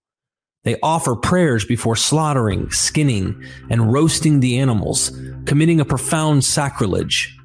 In a parallel narrative, certain Israelites resembling the most unnamed crew members of Odysseus, save for Paramedes, approach Aaron with a request to create and venerate idols not dedicated to Yahweh. Heeding their wishes, Aaron collects their gold earrings and crafts the golden calf, even constructing an altar to worship it. This act of using gold jewelry can be traced back to an earlier episode in Egypt where the Israelites had acquired gold and silver ornaments from their neighbors. Although Exodus 32, 2-3 specifically cites the nose rings as the source for the golden calf, there's a possibility that it indirectly alludes to the jewelry mentioned in Exodus 11:2. In both Greek and Old Testament narratives, divine prohibitions play a recurrent and crucial role.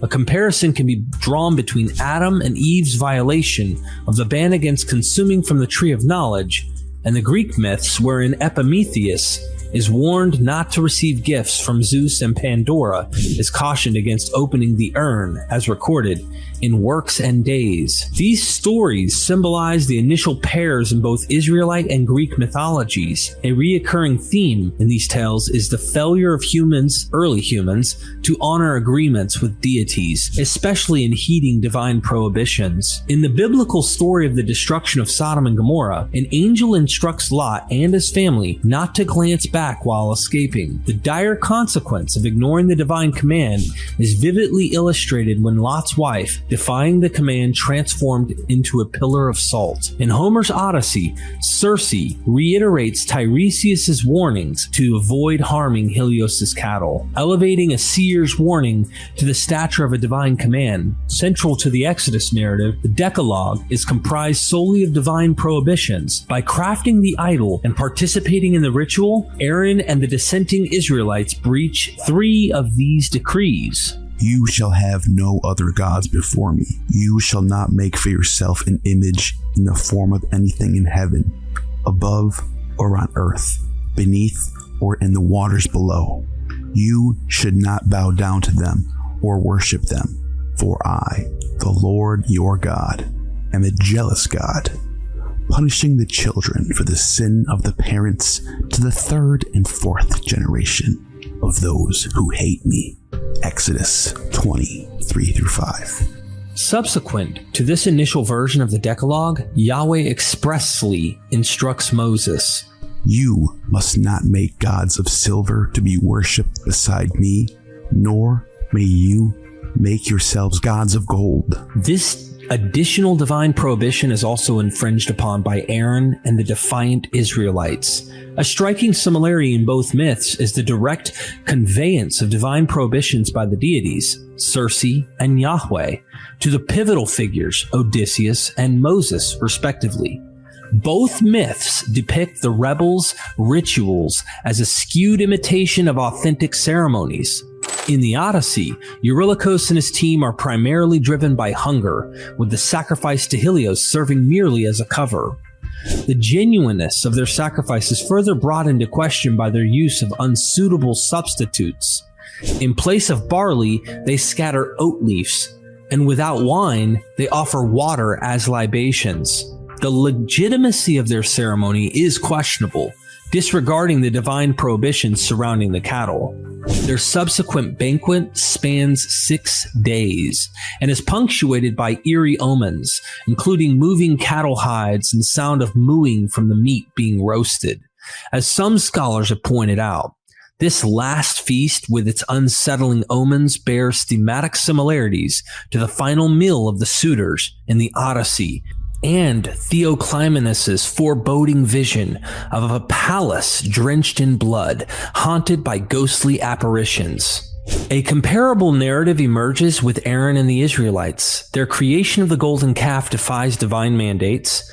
The following events are marked by a day-long feast where they sat down to eat and drink and later engaged in festivity. Scholars draw attention to the disparity between this ritualistic behavior and their subsequent hedonism, highlighting that the people's actions mimic the covenant's formulation in chapter 24, which also encompass sacrifice and a holy meal in the presence of a discernible deity. In both myths, there's an association with the same animal type, whether it's a cow, bull, or a calf. While these animals are commonly used in sacrificial rites and represented as divine symbols, this similarity, albeit broad, provides yet another parallel. In Exodus 32, the bovine representation of the idol adds a layer of mockery. Having encountered Yahweh, the Israelites revert to venerating a deity linked to an animal form. This serves as a reflection of the shared sacrificial traditions between the Greeks and Israelites, evident throughout the Mosaic text. We must emphasize that the dissenters are actually conscious of the transgressions they are undertaking. Tiresias forewarns of the crew's doom if they harm Helios' cattle. Notably, both Eurylochus and Paramedes are present during this prophecy alongside Odysseus. Later, as they sail past Thrinacia, Odysseus conveys the essence of Tiresias' warning to the entire crew, eliciting from them an oath to refrain from killing any ox or sheep, which they duly swear. The gravity of infringing upon Helios' cattle is not lost on them. Eurylochus' own words when advocating for the consumption of the cattle attest to his comprehension of the peril. Despite being fully apprised of the consequences, they consciously decide they'd prefer perishing at sea over succumbing to hunger on Thrinacia, and their wish is tragically granted. In the context of the Old Testament, given the relentless critiques against venerating any deity other than Yahweh, the Israelites would undoubtedly recognize, even if subconsciously, that they're partaking in apostasy.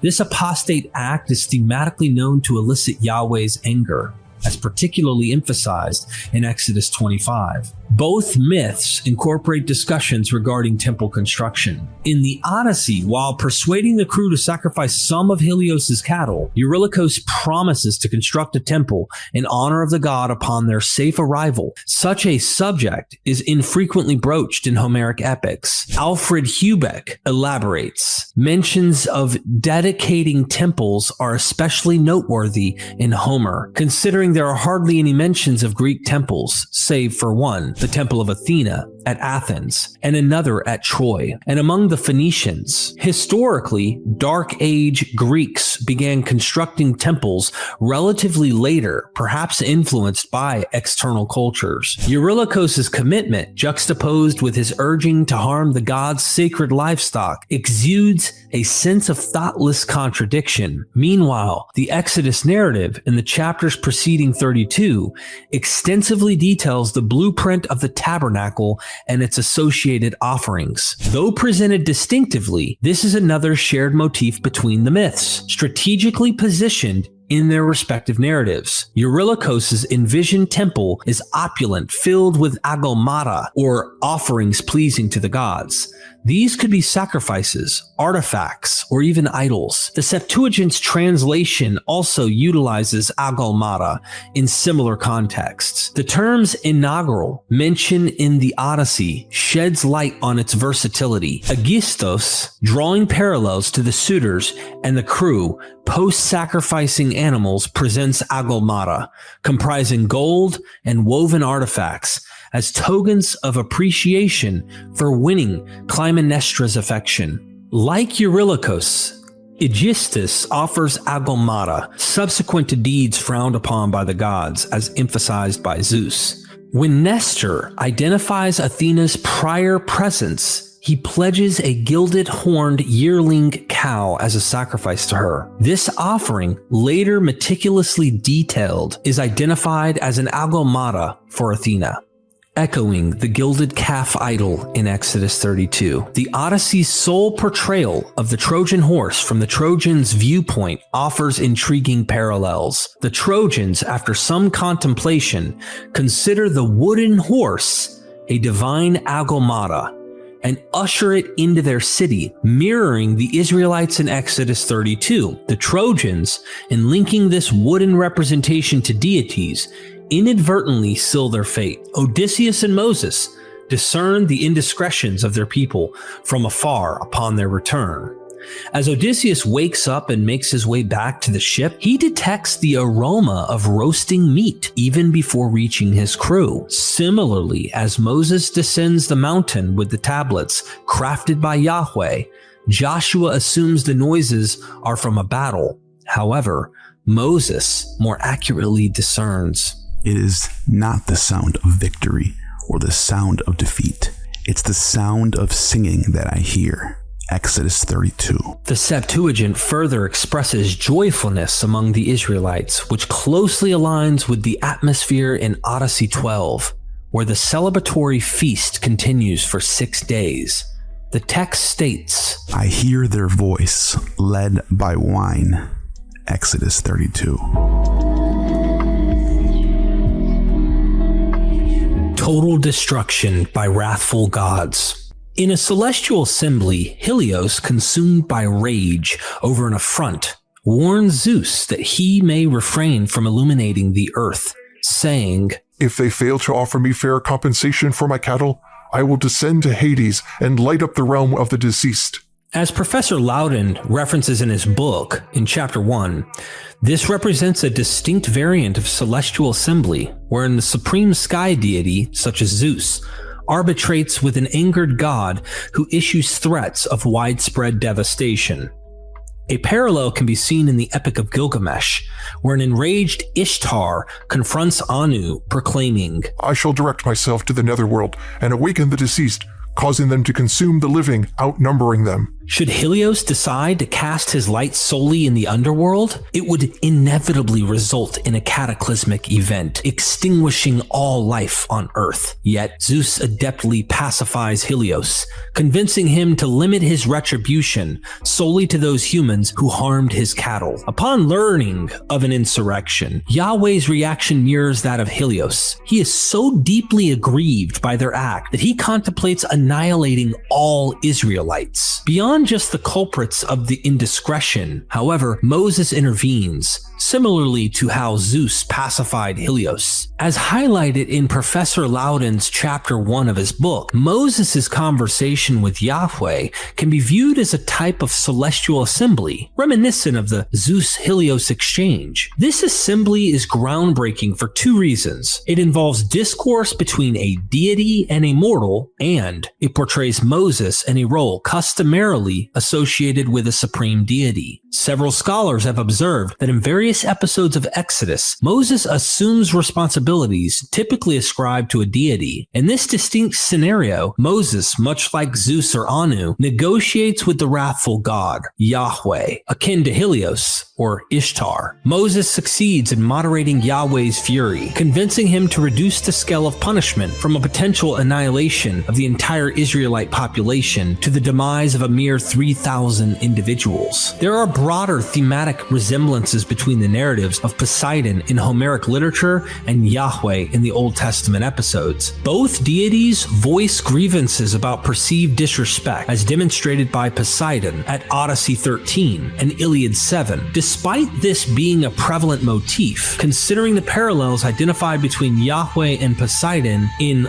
chapter 7 of Loudon's book, these deities appear to share significant similarities. A speculative hypothesis proposed by E.L. Brown suggests that the Daon in Poseidon, or Poseidon, as referenced in Homer, might be etymologically linked to Dagon, a primary deity of the Philistines in the Old Testament tales. Given that numerous archaeologists now link the Philistines with the Mycenaean Greek culture, the plausibility of an etymology connection between these names is conceivable. Both Odysseus from the Odyssey and Moses from the book of Exodus are portrayed as figures set apart from their respective companions due to their principled actions and avoidance of transgressions. In the case of Odysseus, during the episode where his crew sacrilegiously slaughters the cattle of Helios, he is absent, engaging in prayer. He neither partakes in the sacrilegious act nor indulges in the subsequent feast. This distinction is emblematic of Odysseus' intrinsic self-discipline, contrasted with the impulsive nature of his crew, highlighting his unique moral fiber. Gregory Crane, in 1998, observes, Odysseus stands out distinctly against the backdrop of his crew's shortcomings, exemplifying the virtues they lack. Similarly, in Exodus, a stark contrast emerges between Moses and the Israelites. When Moses ascends the mountain, enveloped in a divine cloud for a prolonged 40-day encounter with Yahweh, the Israelites below are depicted as being in awe and fearful. Robert Bernard Alter underscores this portrayal, emphasizing the profound divide between the prophet and his followers. Moses, before his ascent, assures the Israelites, affirming God's intention to test their faith. Yet, akin to Odysseus' crew, the Israelites falter in this test. As a consequence of these failures, divine retribution ensues. In the Odyssey, following their departure from Thrinakia, Zeus wrecks their ship with a bolt of lightning, sparing only Odysseus. In contrast, the punishment in Exodus is meted out through human agency. In a chilling episode, Moses, acting upon divine instructions, commands the Levites to execute those involved in the sacrilegious act. Thus says the Lord, the God of Israel, put your sword on your side, each of you. Go back and forth from the gate to gate throughout the camp, and each of you kill your brother, your friend, and your neighbor. The Levites did as Moses commanded, resulting in the death of about 3,000 people. Exodus 32. This act in Exodus mirrors a later episode in the Odyssey, wherein divine justice is executed by a mortal. specifically on Ithaca. Here, it's Odysseus who enacts divine retribution upon the suitors, reprimanding them for offending Athena. An in-depth analysis of these moments of catastrophic retribution is deferred to chapter 13 of Dr. Loudon's book. While both Aaron and Eurylochus played roles in rebellions, their outcomes differed significantly. Aaron, despite his prominent role in the revolt, was not held fully accountable like Eurylochus. He remained the priest of Israel after surviving the turmoil. When confronted by Moses, Aaron minimized his involvement, attributing the creation of the golden calf to the people's misdeeds, simply asserting that he cast their gold into the fire and the calf emerged. Although Moses seems to partly fault Aaron, noting the people's unruliness and Aaron's contribution to it, Aaron reemerges in the narrative only in Exodus 32:35, where it's mentioned that the Lord chastised those who, through Aaron,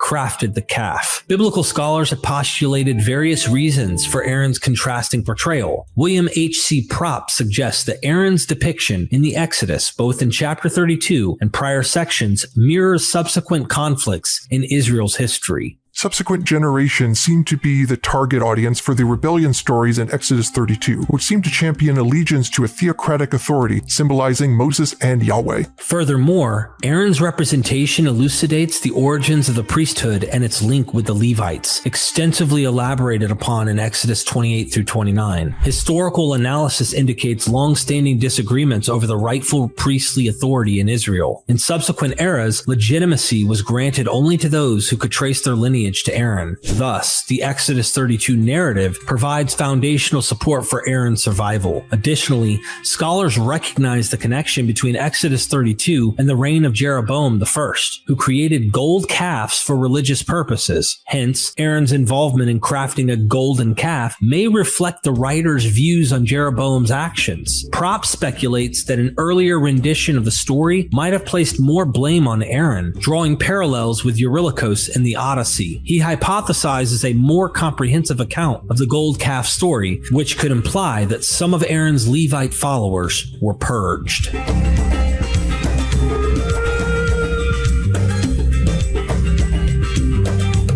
Genesis changed the earlier myth. The resemblances between the characters and the overarching narratives of the Odyssey and the biblical texts suggest that the Old Testament writers might have significantly adapted the traditional form of the myth they received. This adaptation is evident in the distinct representation of the divine council mediating Yahweh's anger. While the structure is reminiscent of the specific subtype of divine council, where a predominant sky deity pacifies a lesser deity's wrath, the Exodus authors innovate by positioning Moses as the primary deity figure and Yahweh as the subordinate, angered God. When examining the Odyssey, specifically Book 12, it's challenging to pin it down historically, save for its allusion to a Greek temple. Consequently, the Odyssey might represent a more classical rendition of this mythological archetype, seemingly less driven by religious controversies. Even though the Odyssey doesn't use the Thrinakia incident to push a religious conflict narrative, it still molds this narrative within the broader scope of the Argonautic myth. As explored in Dr. Loudon's chapter 6 of his book, this influence pervades books 6 through 12 in the Odyssey. For instance,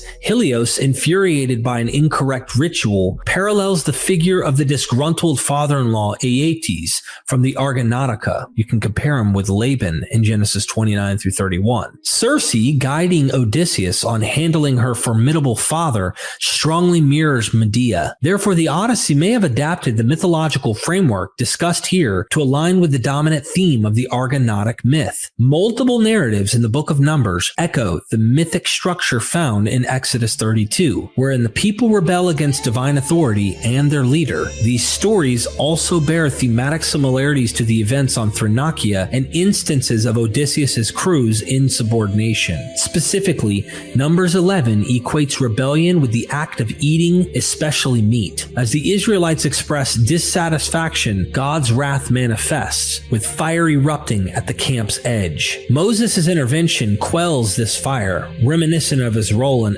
Exodus 32, albeit without the golden calf's presence. Subsequent complaints from the Israelites regarding their diet lead to God providing providing them with an excessive amount of quail, which, when consumed, result in a divine-inflicted plague. This narrative mirrors elements of the rebellions in Exodus 32 and Thrinakia. Numbers 14 provides a rationale for the Israelites' prolonged journey from Egypt to Canaan, spanning 40 years. After hearing about Canaan's formidable inhabitants, the Israelites lament their situation, incurring God's wrath. God decrees that those who have opposed him will never reach Canaan. This delay in reaching their destination mirrors the delays faced by Odysseus and his crew, primarily due to divine anger. In Numbers 16, Moses' leadership faces direct opposition from Korah and 250 individuals who accuse Moses and Aaron of elevating themselves. Divine intervention results in the earth engulfing Korah's household and fire annihilating the 250 dissenters. Further blame placed on Moses and Aaron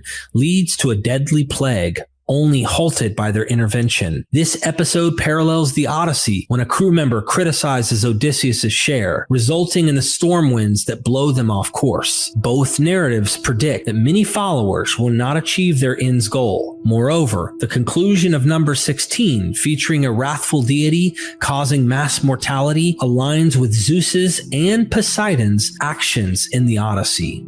Lastly, Numbers 21, 4 through 7 delivers a concise reflection of the Exodus 32 motif. The Israelites grumble about hunger and impending death, which elicits a divine response of venomous serpents causing numerous fatalities. As with the previous narratives, Moses' intervention brings relief. This short passage encapsulates the recurring themes of rebellion, divine ire, calamity, and Moses' mediating role.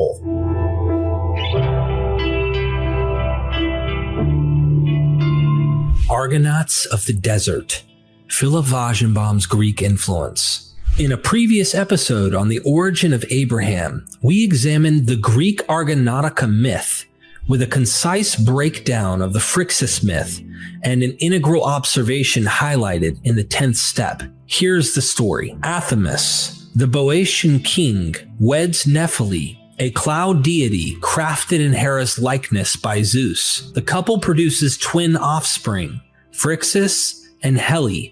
Athamas later forsakes Nephele in favor of Ino. Ino harbors malice towards her stepchildren and conspires their demise at the hands of their own progenitor. Ino manipulates messengers to convince King Athamas that Phrixus's sacrifice at Mount Sinai was mandated by the Delphic oracle to alleviate a prevailing famine. On the verge of the tragic act, a divine intervention, either by Zeus or Nephele, presents a golden winged ram, whisking both children to safety. Helle's unfortunate plunge mid-flight gives rise to the naming of the Hellespont. Phrixus safely reaches Colchis, modern-day Georgia, aboard the ram. In deep reverence, Phrixus offers the savior ram to Zeus and commemorates the act by placing its golden fleece upon an oak. An often overlooked facet, yet of paramount importance, is the myth's introduction to the Argonauts saga, who subsequently venture to Colchis to reclaim the illustrious golden fleece. Drawing parallels with Genesis 22's account of Isaac's binding, God challenges Abraham's fidelity, mandating him to offer his cherished son atop Mount Moriah. Abraham obliges, tying down his son. Divine intervention by an angel halts the ritual in its tracks. A ram, entangled in a bush, becomes Abraham's alternate sacrifice. However, a nuanced distinction emerges. The Hellenic tale witnesses the ram's demise, followed by the display of its fleece on a tree. Contrarily, the biblical narrative portrays the ram's initial ensnarement, followed by its sacrifice. This deviation raises speculation over the tale's potential shared origin, derivative nature, or mere coincidental similarities. A deeper exploration into their respective narrative contexts, the Argonautic epic and the biblical recount, will provide further clarity. Both dads were deeply faithful and ready to follow a divine command without question. Just as things looked grim, a magical ram appeared to save the day. In Isaac's story, the command came directly to his father. In Phrixus's, the command was for him. This ram got tangled in some bushes or trees before it was sacrificed for Isaac, but after it saved Phrixus. And the ram was sacrificed to spare Isaac's life and as a thank you for saving Phrixus. What's fascinating is how these story parts could easily be mixed and matched to make new tales. So a big question emerges. Are these stories just eerily similar by chance? Or did one story inspire the other? One detail that stands out is the ram in the bushes. It's unique enough to make us really ponder if there's a connection between the two stories. Now here's something to consider. While some might find it a bit controversial, many scholars believe parts of the Old Testament were written pretty late in history. Considering how closely Jewish and Greek cultures were during this period, it's possible they influenced each other's stories. Interestingly, both these tales of narrow escapes from sacrifice start bigger stories that share themes. 1. Both have divine promises about land inheritance. 2. Both speak of special chosen people. 3. They mention a 4-generation wait time before the land's acquired. 4. A leader who's a bit hesitant due to a stutter helps the people. 5. Both tales have unexpected delays due to human mistakes. 6. The stories include desert journeys with sacred items. 7. Along the way, they get divine messages or guidance. These tales are more than just thrilling beginnings.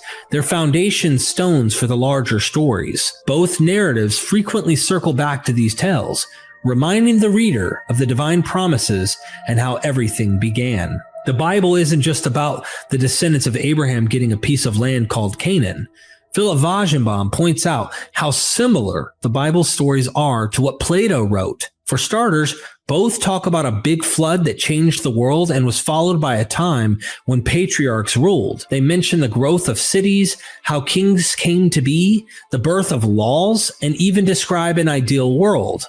Surprisingly, the Bible's laws often sound a lot like Plato's ideas. Both stress having a central religious power. They emphasize the importance of pure blood, especially for religious leaders. They aren't fans of things like same-sex relationships, witchcraft, or magic. Both have rules about inheriting property, setting up boundary markers, and where slaves can come from. Both divide the ideal state into 12 parts, each given to a different tribe or group. They warn that kings can get caught up in their own desires, which could make them cruel rulers. Think of the mistakes made by David and Solomon in the Bible. Wajdenbaum uses a special way of analyzing stories, first introduced by Claude Levi-Strauss, to look at the Bible. His findings are vast, and this is just a peek. One notable comparison is between the near sacrifices of Phrixus and Isaac in their stories. The tale of Phrixus sets the stage for the adventures of Jason and the Argonauts, which explain the origins of a Greek settlement in North Africa.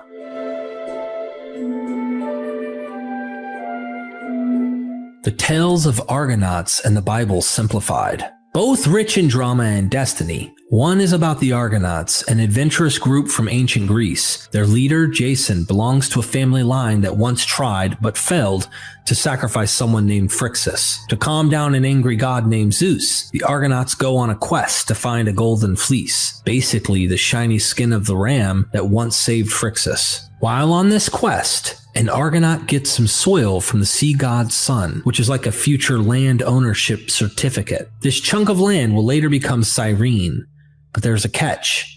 If the soil was kept safe, his descendants would move there soon. But since it was lost at sea, they'd wait many generations, settling somewhere else first. What's interesting, the order of events is flipped in a familiar Bible story. Abraham is first told his descendants will get land. Only after this does he nearly sacrifice his son Isaac. Fast forward in the Argonaut story, and a guy named Battus, a descendant of the Argonauts, gets a divine order to lead his people to Cyrene. Battus tries to wiggle out of this, saying he's not brave and has a speech issue, but destiny won't let him off the hook. He ends up leading his people for 40 years. This reminds many of the biblical Moses. Moses, too, hesitated because of his speech problem, and then led his people for 40 years. So what's the takeaway? It's not just that there's a passing resemblance between Phrixus and Isaac. It's more profound. The whole narrative structure of these stories seem to echo each other. There's a curious interplay where events in one tale mirror those in another, but sometimes in a reversed order. Some say this isn't just coincidence. Given how stories traveled and evolved in ancient times, there's a chance these tales influenced each other in intriguing ways. Here's an excerpt from an article from Dr. Wajdenbaum, From Plato to Moses, Genesis, Kings, and Platonic Epic. The cycle of Abraham shows similarities to the epic of the Argonauts. Abraham almost sacrificed his son Isaac to Yahweh, but an angel stopped him at the last moment. Instead of his son, Abraham sacrificed a ram, which he found stuck in a thicket by its horns. Yahweh then renewed the promise that Abraham's descendants would inherit the land of Canaan, Genesis 22. Quite similarly, Athamas, king of Boeotia, almost sacrificed his son Phrixus to Zeus. But a winged golden ram took Phrixus on its back and brought him safe to Colchis. And there Phrixus sacrificed it to Zeus and hung its golden fleece on an oak tree. See Herodotus, Apollonius of Rhodes, Apollodorus' Library, Aeginus's Fables. One generation later, Jason and the Argonauts set sail to Colchis to bring the golden fleece back to Greece. On the way back, while the Argonauts were stranded on the coast of Libya, Euphemus receives a promise by the god Triton that his descendants would inherit the land of Cyrene. Generations later, Battus, a descendant of Euphemus, consulted the oracle of Delphi about his stutter. The voice of the god Apollo ordered him to take the descendants of Euphemus to the promised land of Cyrene. Although Battus first protested that he did not feel up to this task and that he stuttered, he eventually led his people to Cyrene and ruled over them for 40 years. See Pindar, Pythian, Herodotus, Apollonius of Rhodes, Argonautica. Dr. Wajdenbaum has a fascinating theory. He suggests that there are similarities between the story of Moses and Jethro's daughter in the Bible, and the myth of Heracles and Atlas's daughters from Greek mythology. Let's dive into these intriguing connections in a way everyone can understand. The priest of Midian had 7 daughters. They came to draw water and filled the troughs to water their father's flock. But some shepherds came and drove them away. Moses got up, came to their defense, and watered their flock. When they returned to their father Reuel, he said, "How is it that you have come back so soon today?" They said, "An Egyptian helped us against the shepherds. He even drew water for us and watered the flock." He said to his daughters, "Where is he? Why did you leave the man? Invite him to break bread." Moses agreed to stay with the man, and he gave Moses his daughter Zipporah in marriage. Exodus 2:16-21. The Pelasgians were settled down under Hymesis, and setting off thence, they were doing this injustice. Namely, indeed, their daughters went constantly for water to Aeneacronis, because there were not during that time yet for them, and not for all the other Greek household servants. And whenever they went, the Pelasgians, through the agency of insolence and belittling, were doing violence to them. Herodotus, Book 6. In the country known as Hesperitus, there were 2 brothers whose fame was known abroad, Hesperus and Atlas. These brothers possessed flocks of sheep which excelled in beauty and were in color of a golden yellow. This being the reason why the poets, in speaking of these sheep as mele, called them golden mele. Now Hesperus begat a daughter named Hesperus, whom he gave in marriage to his brother, and after whom the land was given the name Hesperitus. And Atlas begat by her 7 daughters, who were named after their father, Atlantides, and after their mother Hesperides. And since these Atlantides excelled in beauty and chastity, Busiris, the king of the Egyptians, the account says, was seized with the desire to get the maidens into his power. And consequently, he dispatched pirates by sea with orders to seize the girls and deliver them into his hands. Meanwhile, the pirates had seized the girls while they were playing in a certain garden and carried them off, and fleeing swiftly to their ships, had sailed away with them. Heracles came upon the pirates as they were taking their meal on a certain strand, and learning from the maids what had taken place, he slew the pirates to a man and brought the girls back to Atlas, their father. And in return, Atlas was so grateful to Heracles for his kindly deed that he not only gladly gave him such assistance as his labor called for, but he also instructed him quite freely in the knowledge of astrology. Diodorus Siculus. In the book of Exodus, there's an interesting story where Moses helps 7 daughters of a respected man at a well. This tale has elements that remind us of stories from Greek mythology, especially those involving the hero Heracles. Just like Moses helped the 7 daughters, Heracles had an adventure where he saved the 7 daughters of Atlas. It's as if the writer of Exodus combined 2 classic motifs, one about maidens at a fountain and the other about the daughters of Atlas. Pretty interesting observation, wouldn't you say? Moses and Hesiod. M.L. West has noticed something interesting.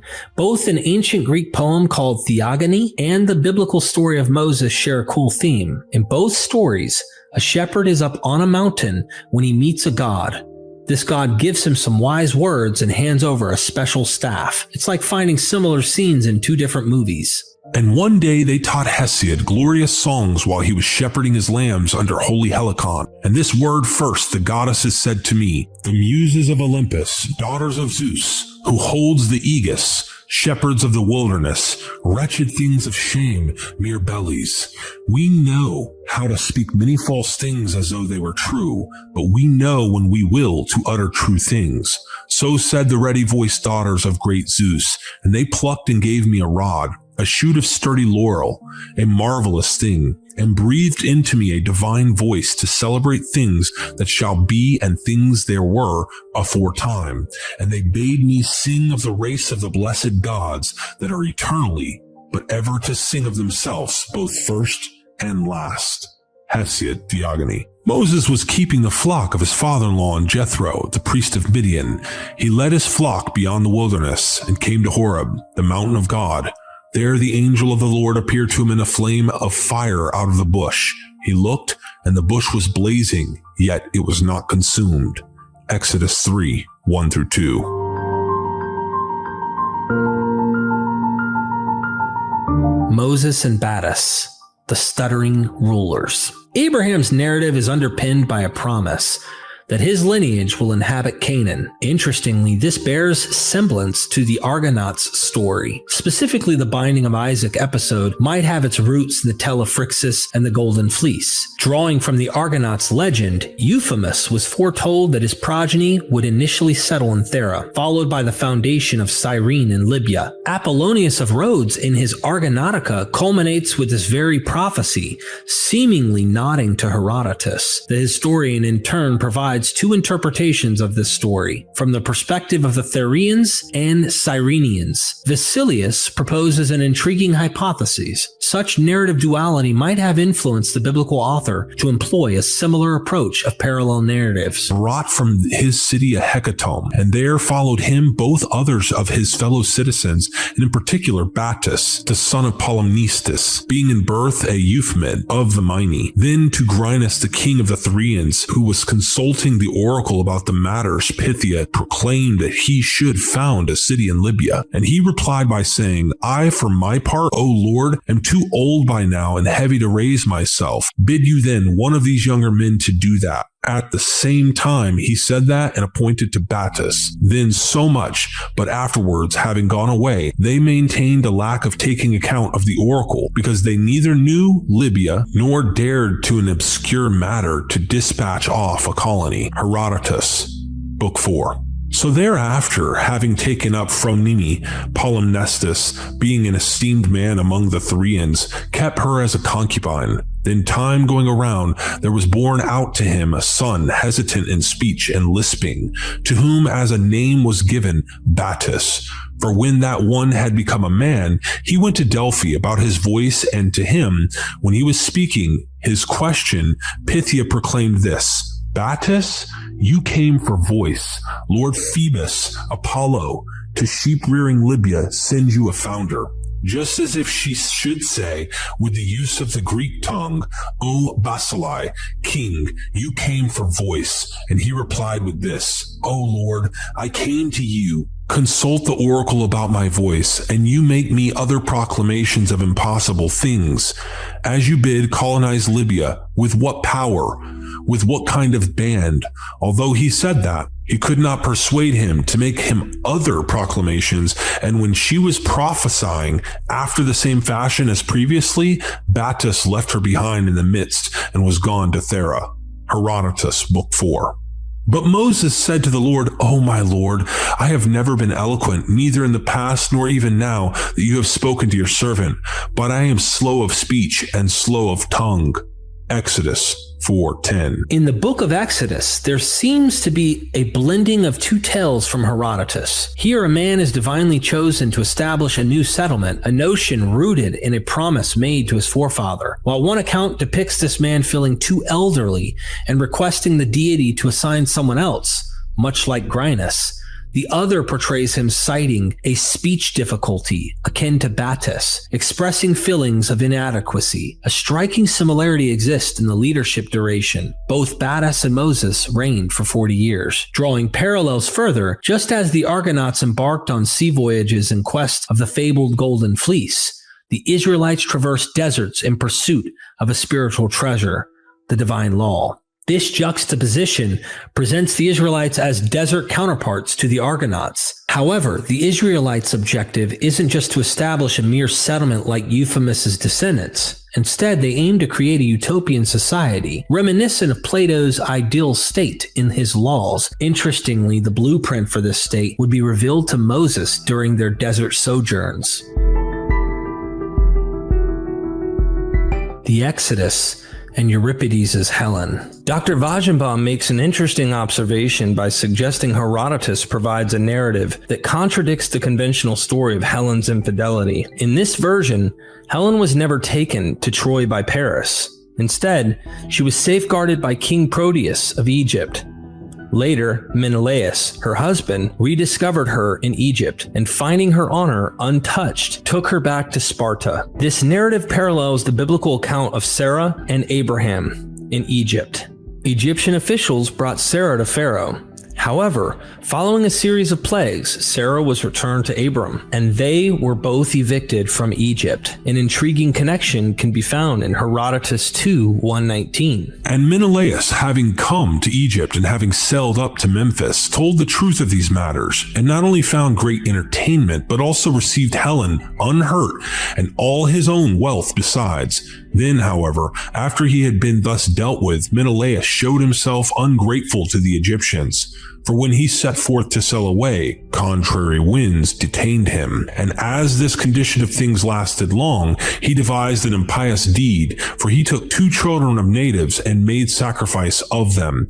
After this, when it was known that he had done so, he became abhorred, and being pursued, he escaped and got away in his ships to Libya.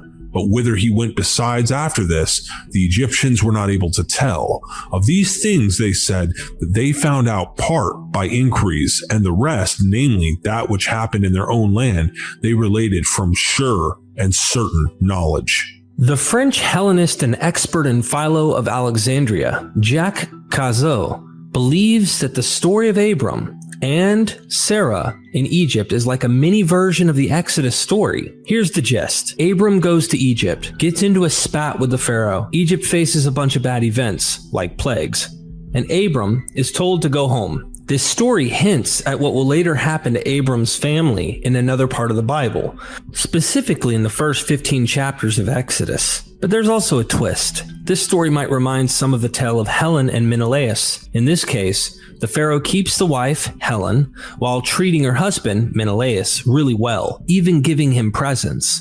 But the story leaves out the parts where the Pharaoh might have dishonored Helen, or when Menelaus was scared for his life. Also, Menelaus did something really dark.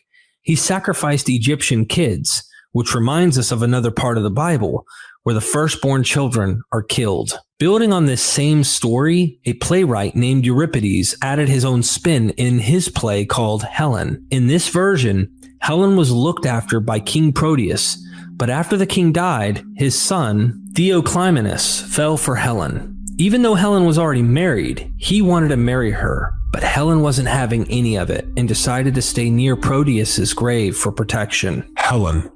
Now, as long as Proteus gazed upon yon glorious sun, I was safe from marriage. But when o'er him the dark grave closed, the dead man's son was eager for my hand. But I, from regard to my former husband, am throwing myself down in suppliant wise before his tomb of Proteus, praying him to guard my husband's honor, that though through Hellas I bear a name dishonored, at least my body here may not incur disgrace. Euripides, Helen. After coming back from Troy, Menelaus ends up on the shores of Egypt.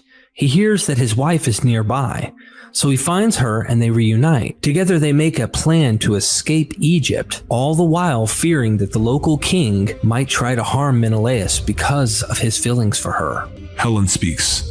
Escape and fly with all thy speed from this land. Thou wilt be slain by him whose house this is.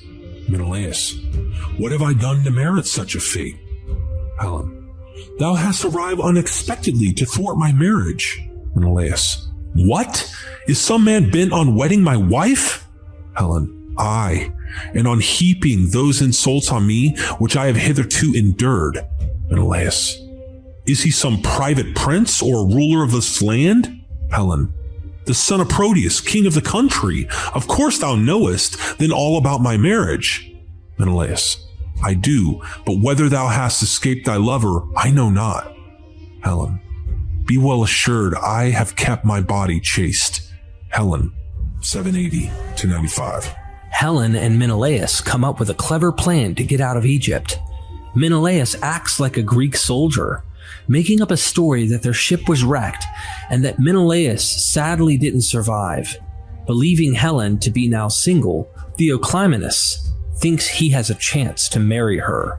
The couple then asks to perform a special ritual by the sea to honor the dead Menelaus, as is the Greek tradition. Theoclymenus, excited at the thought of marrying Helen, quickly agrees. The play takes a humorous twist as the pharaoh tries to show respect for Greek traditions, but it's clear he's mainly thinking about marrying Helen. In a funny moment, Menelaus cheekily asks the pharaoh for all sorts of items for the ritual, including a ship and weapons, hinting at his warrior reputation. Theoclymenus gets a bit anxious about it all. Theoclymenus. How far from the shore does the ship put out? Menelaus. So far that the foam in her wake can scarce be seen from the strand. Theo. Why so? Wherefore doth Hellas observe this custom? Menelaus. That the billow may not cast up again our expiatory offerings. Theo. Phoenician rowers will soon cover the distance. Menelaus. 'Twill be well done and gratifying to Menelaus too. Theo. Canst thou not perform these rites well enough without Helen? Menelaus. This task belongs to mother, wife, or children. Theo. 'Tis her task then, according to thee, to bury her husband. Menelaus. To be sure, piety demands that the dead be not robbed of their due. Helen.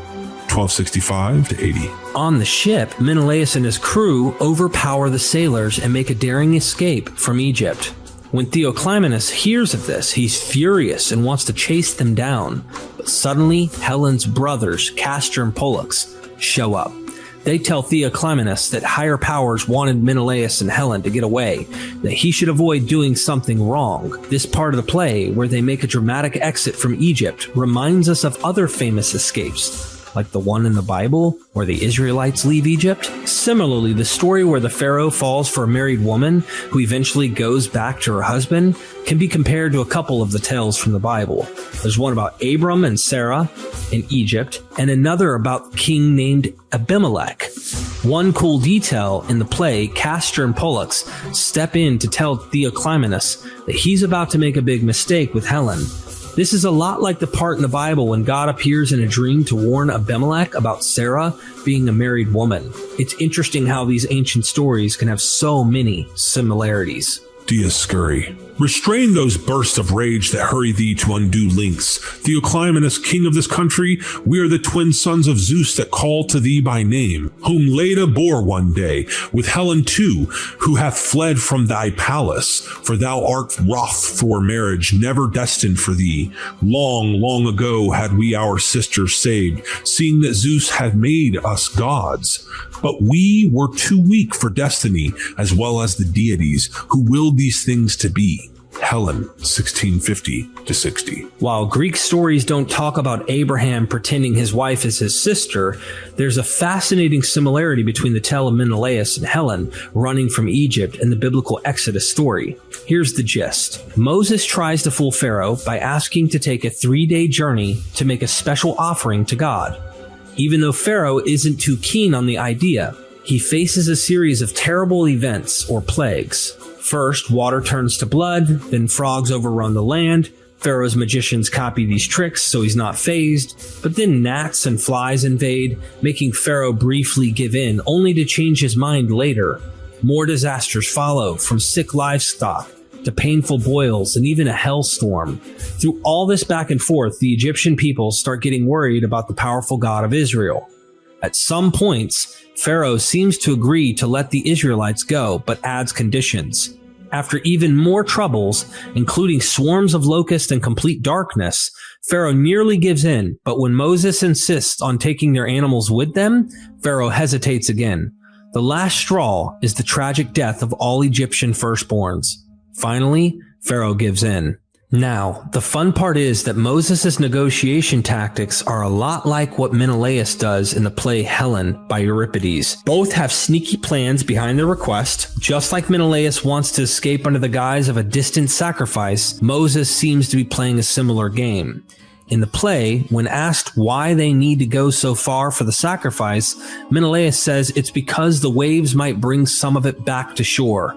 Moses, on the other hand, points out differences in their customs to justify his request.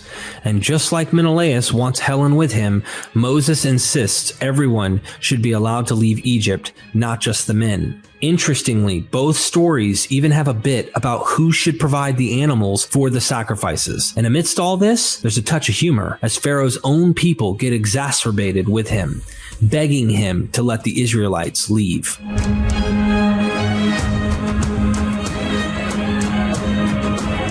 The Trouble at Elephantine. Moses once said something that's pretty intriguing. Then Pharaoh summoned Moses and Aaron and said, "Go sacrifice to your God within the land." But Moses said, "It would not be right to do so, for the sacrifices that we offer to the Lord our God are offensive to the Egyptians. If we offer in the sight of the Egyptians sacrifices that are offensive to them, will they not stone us?" Exodus 8:25-26. Interestingly, there's an ancient document that supports this sentiment of Egyptians getting upset over Judean sacrifices. It's called the Elephantine Papyri. Around 500 BCE, Judeans made offerings that included rams, which upset the Egyptians because they worshipped Khnum, a ram god.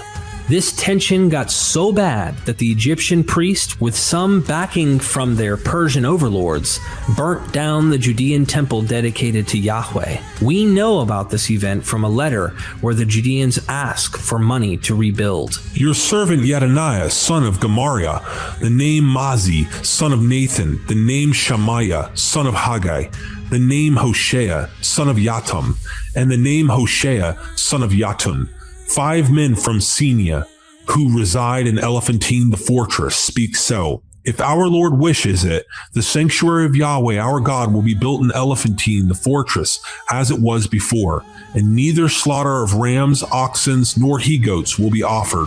Only incense and oblation will be offered. May the Lord look into this. Here's an extra tidbit. The Judeans in Elephantine apparently didn't follow the Bible's guidelines strictly. Even though they worshipped Yahweh, they had their own temple and celebrated Passover in a way that's different from its biblical origin. This clash with Egyptian beliefs is reflected in Moses' words about how their practices would be seen as disrespectful to Egyptians.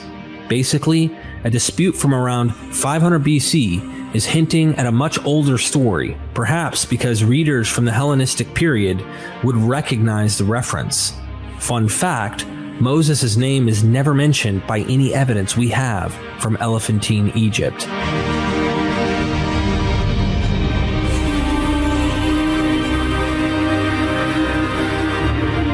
Splitting the Red Sea.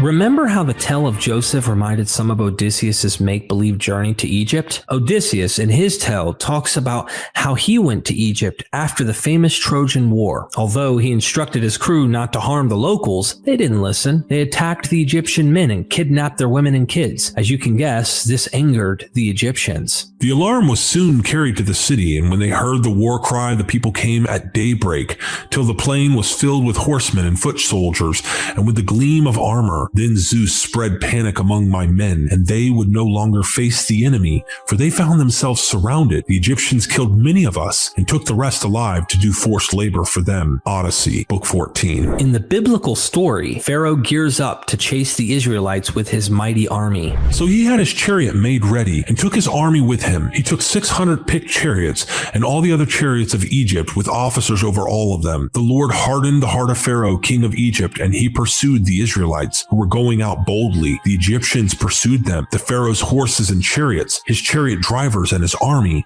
They overtook them, camped by the sea, by Pihorth, in front of Baal Zephon. As Pharaoh drew near, the Israelites looked back, and there were the Egyptians advancing on them. In great fear, the Israelites cried out to the Lord. Exodus 14, 6-10. Then, in a jaw-dropping moment, Moses waves his hand, causing the Red Sea to split in two. The Israelites hurry across, with the sea acting like solid walls on either side. But when the Egyptians try to follow, Moses waves his hands again, the sea comes crashing back down, drowning the Egyptians. Funny enough, there's a pretty similar story mentioned by the ancient historian Herodotus.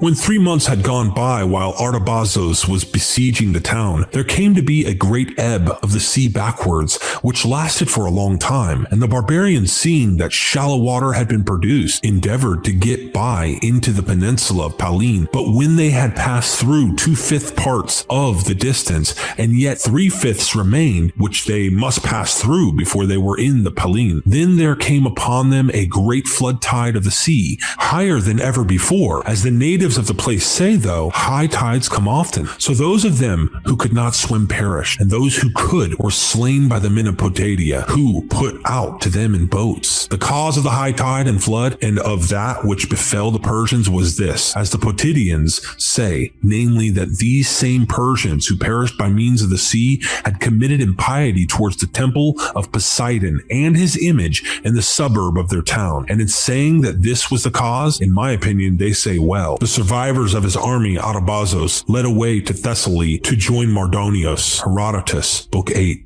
The Bible's author blended together Odysseus' adventures in Egypt and a story by Herodotus about waters that briefly pulled back, all to enrich the Exodus tale, which was also influenced by a play called Helen by Euripides. On top of all this, they sprinkled in some ideas from the philosopher Plato. It's like a mixtape of ancient stories and thoughts. The Exodus and Plato's Cave Allegory, a scholarly interpretation.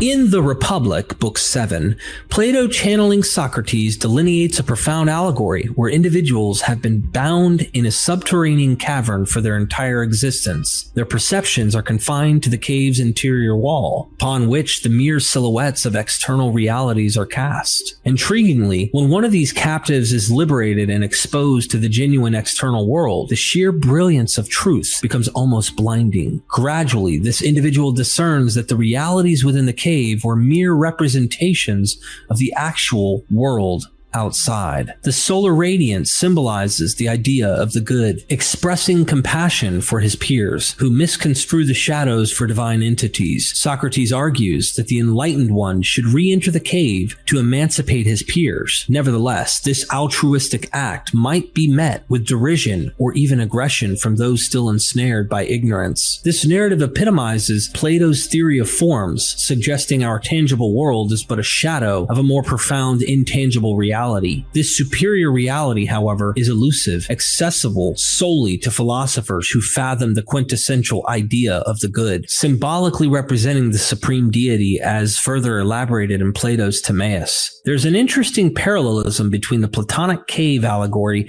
and the Exodus narrative. The Israelites, thriving in numbers, are enslaved by a new pharaoh. Moses, eluding this subjugation, seeks refuge in Midian. It is here that he receives a divine revelation instructing him to emancipate the Israelites and guide them to the promised land. However, this newly established community parallels Plato's ideal city, founded upon exemplary legislation. The insight of the biblical author is evident in the closeness of the cave's prisoners with the Israelites, illustrating a transition from illusion to an enlightened, divinely ordained polity. This metaphorical city is not merely a geopolitical entity, but embodies the collective soul of Israel, emancipated from the tyrannical clutches of Pharaoh to embrace divine providence. This concept of resistance to enlightenment is mirrored in the Exodus when the Israelites display reluctance in their journey. Their initial grievances indicate a preference for Egyptian servitude over potential death in the wilderness. Subsequent complaints signify their discontent and even potential mutiny against Moses. Plato's narrative foreshadows the tragic demise of Socrates, condemned by his Athenian contemporaries. Such parallels suggest that the biblical text subtly integrates Platonic philosophy, particularly evident upon inspecting the Pentateuch's legislative sections. The Genesis prologue exhibits traces of multiple Platonic dialogues, including Timaeus, Phaedo, Symposium, and Statesman. With access to the complete Platonic corpus, the biblical narrative stresses laws over the Republic, allegorically retracing the Argonauts' expedition, or in the quest for the Golden Fleece, transmutes into a pursuit of divine legislation. A deeper exploration of these divine laws offer profound insights. I hope you've already had your fill of Greek explorations with the Moses myth, but the next dish we'll serve has 10 surprising portions.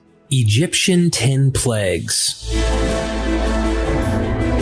As children, we learned stories such as Noah's flood and his ark, about the Exodus and the 10 plagues of Egypt. At that age, before we have learnt the difference between possible and impossible, plausible and implausible, we can be forgiven for thinking they were reasonable and true. But they are arguably incredibly implausible, theologically nonsensical, and perhaps even impossible. Evidence of both Noah's flood and the 10 plagues is thin on the ground. We are left having to evaluate probabilities and all too often resort to motivated reasoning. We believe things because we want or need to believe them rather than being justified in believing them based on sound evidence. The maxim, extraordinary claims require extraordinary evidence, is a good guide to help us evaluate different claims. The more outrageous the claim is that is being made, the better the evidence we require if we are going to believe it. The claims of the Exodus accounts found in the Hebrew Bible are extraordinary claims, especially those concerning the 10 plagues of Egypt. It seems we are unjustified in believing the extraordinary stories of the 10 plagues of Egypt. There's no evidence that they took place other than the claims inside the Bible. They are philosophically nonsensical. They make Yahweh look like a moral monster. At the time, the Pharaoh was refusing to let Moses' people go to escape from bondage. The problem is, it looks like it isn't Pharaoh doing the refusing.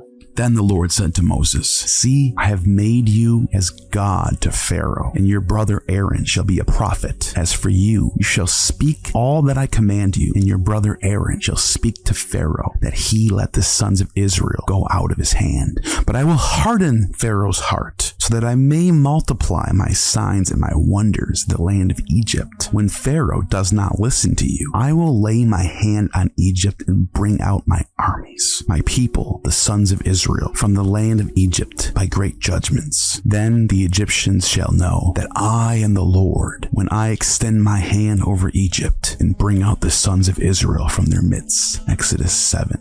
God admits that he would harden Pharaoh's heart so that the power of Yahweh would be shown to the Egyptians and his signs and wonders would be evident across the land of Egypt. What are these wonders that the all-loving God brought about on the people, animals, and ecosystems of Egypt? It depends on how you define wonder. It depends on what you mean by all-loving. Here are the 10 quite terrible plagues. All the rivers and streams throughout Egypt were turned to blood. Frogs ran rampant throughout the land. from border to border. All the land of Egypt was infested with lice or gnats. Egypt and the houses of Egyptians were attacked by swarms of flies. Diseases were meted out upon horses, asses, camels, oxen, and sheep. All Egyptian livestock died. Boils were inflicted upon man and beast alike. Egypt had a devastating hailstorm. The pitiful remaining crops were further decimated by a massive plague of locusts. 3 days of thick darkness consumed the firstborn of every family and beast in the land of Egypt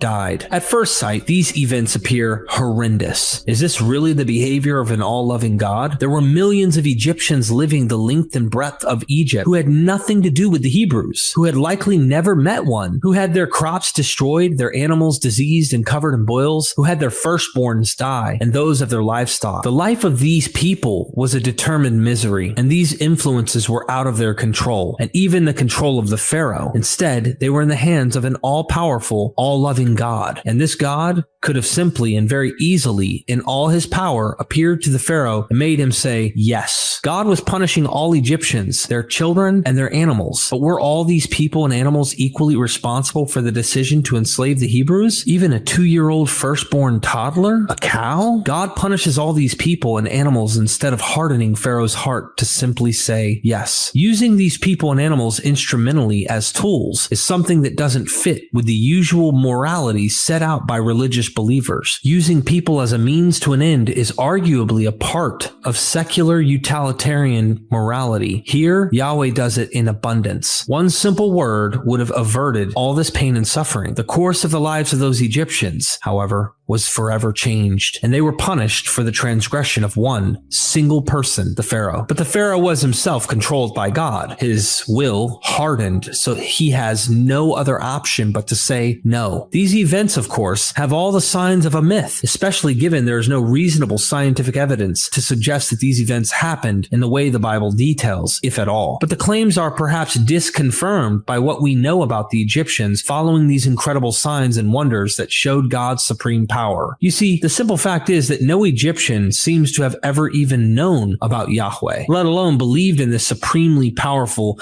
plague-delivering God for a good millennium after the events supposedly took place. God himself explains why he did what he did. Then the Egyptians shall know that I am the Lord. Except the Egyptians didn't know that he was Lord. The earliest evidence of a Jewish community or Jewish belief in Egypt comes from the Elephantine papyri, which detail a garrison of Jewish soldiers stationed at a frontier post. And even with these papyri, the evidence is that they held to a Babylonian-style polytheism, not what we now understand as Orthodox Judaism. This was in 400 BCE, almost 1,000 years after the time of Moses. And then we hear of Judaism in the 3rd century BCE with waves of Jews moving in. There were concerns of Jewish immigration as opposed to large-scale deconversion from Egyptian religion to Judaism. In other words, we have no evidence of the plagues ever taking place. God is implicated as morally culpable for them, and there is disconfirming evidence that they happened at all. This is important since they are arguably one of the most famous elements of the story of Moses. In any other religion, these events would clearly be seen as mythological. So why did Judaism and Christianity get a free pass? So where do these plagues really come from, if not history? If they are mythical, what was their symbolic value? And why 10 instead of 3 or 3,000? One interesting suggestion is that there is a reverse creation of the world, as the plagues represent the order of creation in the Genesis account. Note that at the beginning of the Exodus story, the Israelites were fulfilling the commandment of God to be fruitful and multiply. But then Pharaoh is working against this commandment, including the death to all male Hebrew babies. If Pharaoh is going to work against the God-given commandments of creation, then Egypt will be uncreated. Here we find striking parallels between the Exodus plagues, the acts of Pharaoh, and the creation accounts of Genesis 1 through 2. First, we note that there are 10 plagues, and God speaks 10 times in the priestly creation account in Genesis 1. Second, 7 times is the phrase, "You will know that I am Yahweh," used, splitting the 10 plagues into groups. The number 7 also recalls the 7 days of creation. We are pointed towards reading the 7 in the plague narrative as destruction and recreation creation when we turn to the Ten Commandments, specifically the version found in Deuteronomy 5:15. You shall remember that you were a slave in the land of Egypt, and the Lord your God brought you out from there with a mighty hand, outstretched arm. Therefore the Lord your God commanded you to keep the Sabbath day. Notice that the Sabbath as a day of rest is not because of the day that God rested after creating the world, but because God brought the Israelites out of Egypt. It is also with the last plague that the important festival of Passover is situated. There seems to be a strong connection then between the acts of God at creation, his acts against Egypt, and the commandments, and this may help as an interpretive key for the 10 plagues. Lastly, we find that the number of plagues was not 10, but 7 in Psalms 105 and 78. And their lists of plagues differ, so it seems the author of Exodus is boosting the number from 7 to 10, but retaining a structure of 7s. And so, the first plague is a sign against the first sin of the Pharaoh, the death of Egyptian males. The Nile is the lifeline of the nation, and turning it to blood is a pretty straightforward way of speaking of the blood on the Pharaoh's hands. Then came the frogs. This may show the original divide between land and sea is breaking down. The amphibious creature is no longer merely a water animal, but now coming out of the Nile and infesting the land. The primordial ordering of the place of animals is slipping away. On to the third plague with gnats. Here, the gnats specifically are transformed from the dust of the ground after Moses had struck the land. Note in particular, the gnats don't merely come out of the ground, but dust transforms into insects. The dust of the land becoming a plague is a straightforward reversal of life of animals, and especially humans, who were created from dust. Then comes the flies as the fourth plague. You might think if everyone is already covered in gnats, there won't be much room for flies as well. However, the flies are also said to fill the land. They seem to have fruitfully multiplied, but to the detriments to the Egyptians. God had said in Genesis 1:22 to want flying creatures multiply in the land, and so here they are. These 3 plagues also form an interesting triad. Frogs, gnats, and flies represent water, land, and sky. All is filled with destruction for the Egyptians. The next plague, pestilence, was inflicted not on people, but only field animals. This finds itself reversing Genesis 2:18 through 20, wherein animals are created for the benefit of humans. Well, that benefit is now dying around the Egyptians. All the while, the Israelites are avoiding the punishments meted out by Yahweh. The sixth plague, that of boils, is directly at humans, and it may be best understood as making the Egyptians impure. This does not seem to obviously parallel the Genesis account, but it does make the Egyptians no longer special and holy. The introduction of the plague also has some creation imagery, as Moses takes up dust and throws it into the air to infect the Egyptians with boils. Once again, dust and anti-creation are combined. When we turn to the 7th and 8th plagues, hail and locusts, they are the destruction of vegetation. As the animals have been killed off, then the plants would be the next part of the original creation to be undone. Exodus 10:15 states that after these plagues, nothing green was left of tree or grass of the field in all the land of Egypt. Again, a powerful reversal of Genesis 1:12. The land brought forth vegetation, seed bearing fruit with seed in it. If we are following the reverse of creation so far, then we are back to the original things made by God. Light as separate from darkness, and so the 9th plague is darkness in all the land. For 3 days, the original order of day and night is gone. In fact, darkness was even more severe, as the Egyptians could not even see each other, while the Israelites had their own lights. Not only was the sun gone, but light itself was no longer in the land for the Egyptians. This was a powerful return to the beginning state of the universe, when darkness was over the face of the deep. Last but not least, the 10th plague has only left to undo the terrible commands of Pharaoh, as now it is Egyptian males who are put to death, reversing the destruction towards the Israelite male infants. This final desolation against Egypt not only established the Passover celebration, but it finally breaks the will of the Pharaoh to let the Israelites go from bondage. Pharaoh and his nation have been devastated by poetic justice, but this is not the justice of a god that we'd expect with enlightenment virtues. This cruel destruction of homes and humans, cattle and commoners,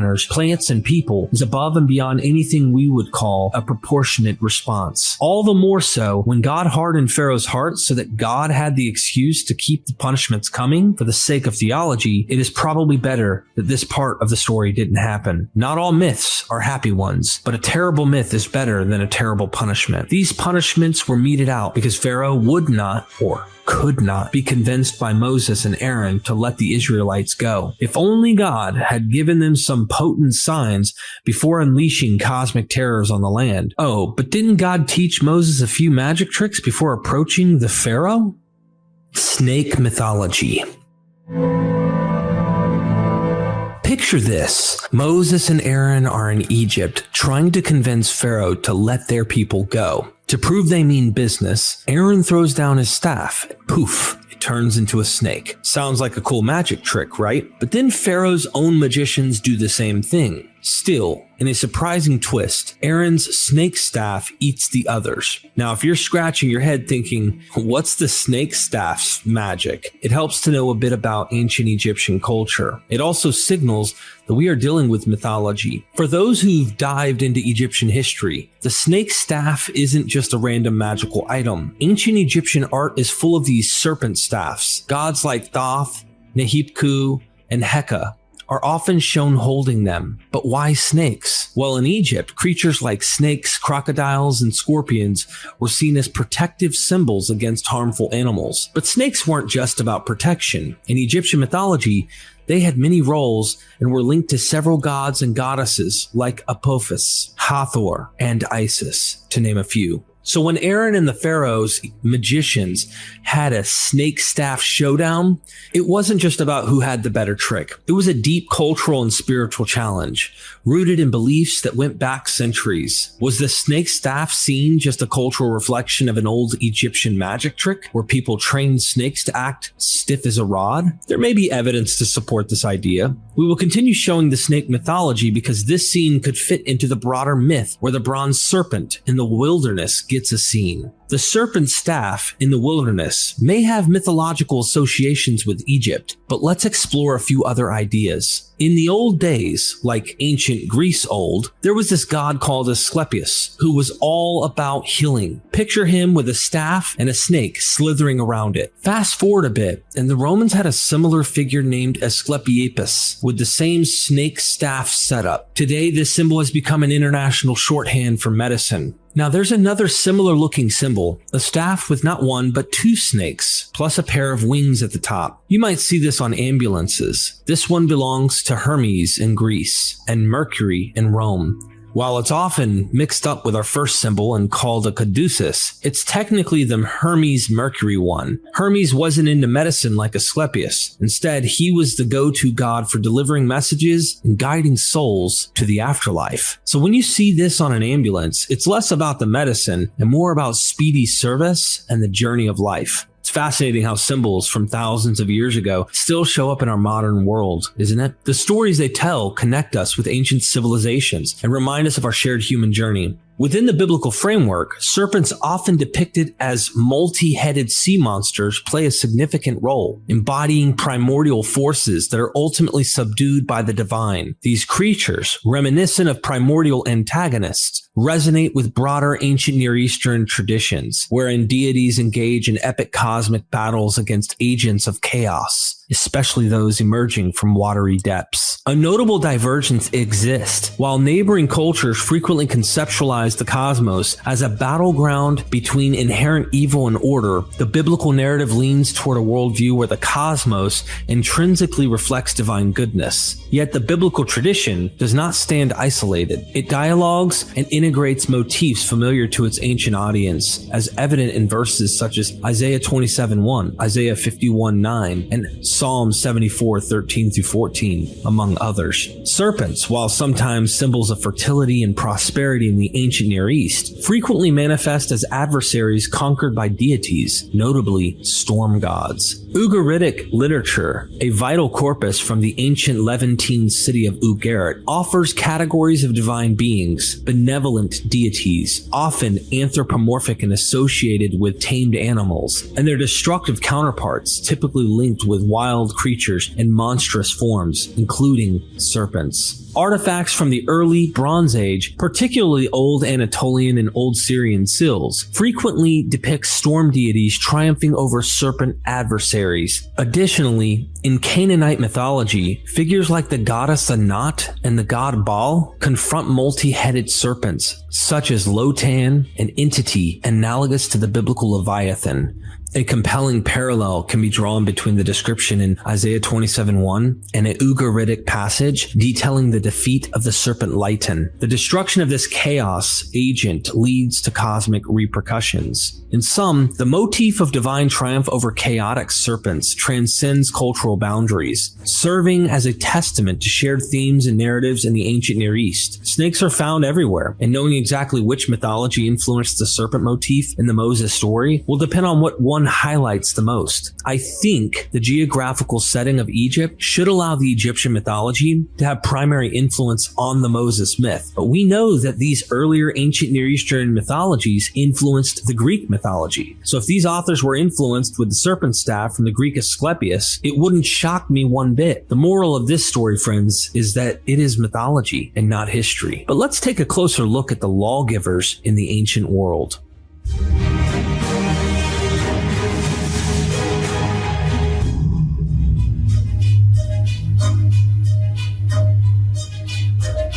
Laying down the law. Where do laws come from? Today, we understand them coming about through a political process of legislation and ruling by judges. But if you were a king in antiquity, how did you convince someone of your authority, let alone righteousness? Claims of a greater power giving you the right to make laws would go a long way. Even today, many theists will claim that morality can only exist by founding all laws and morals in the commandments of the deity. In the ancient Near East, it wasn't all that different. The quintessential example of a king showcasing their fitness to legislate is the Babylonian king Hammurabi. His famous code, composed and etched into stone by 1750 BCE, stands today in the Louvre Museum in Paris, an ancient witness to the king's claims to divine right. Atop this stele is an image of Hammurabi, the king and the sun god Shamash. Shamash was not just there to be radiant, as he was also the god of law and justice. In this relief, Shamash is passing along signs of rulership to Hammurabi. In the epilogue of the inscription below this relief, it says, "The king who ruleth among the kings of the cities am I. My words are well considered. There is no wisdom unlike unto mine. By the command of Shamash, the great judge of heaven and earth, let righteousness go forth in the land. Hammurabi, the king of righteousness, on whom Shamash has conferred right or law am I. My words are well considered.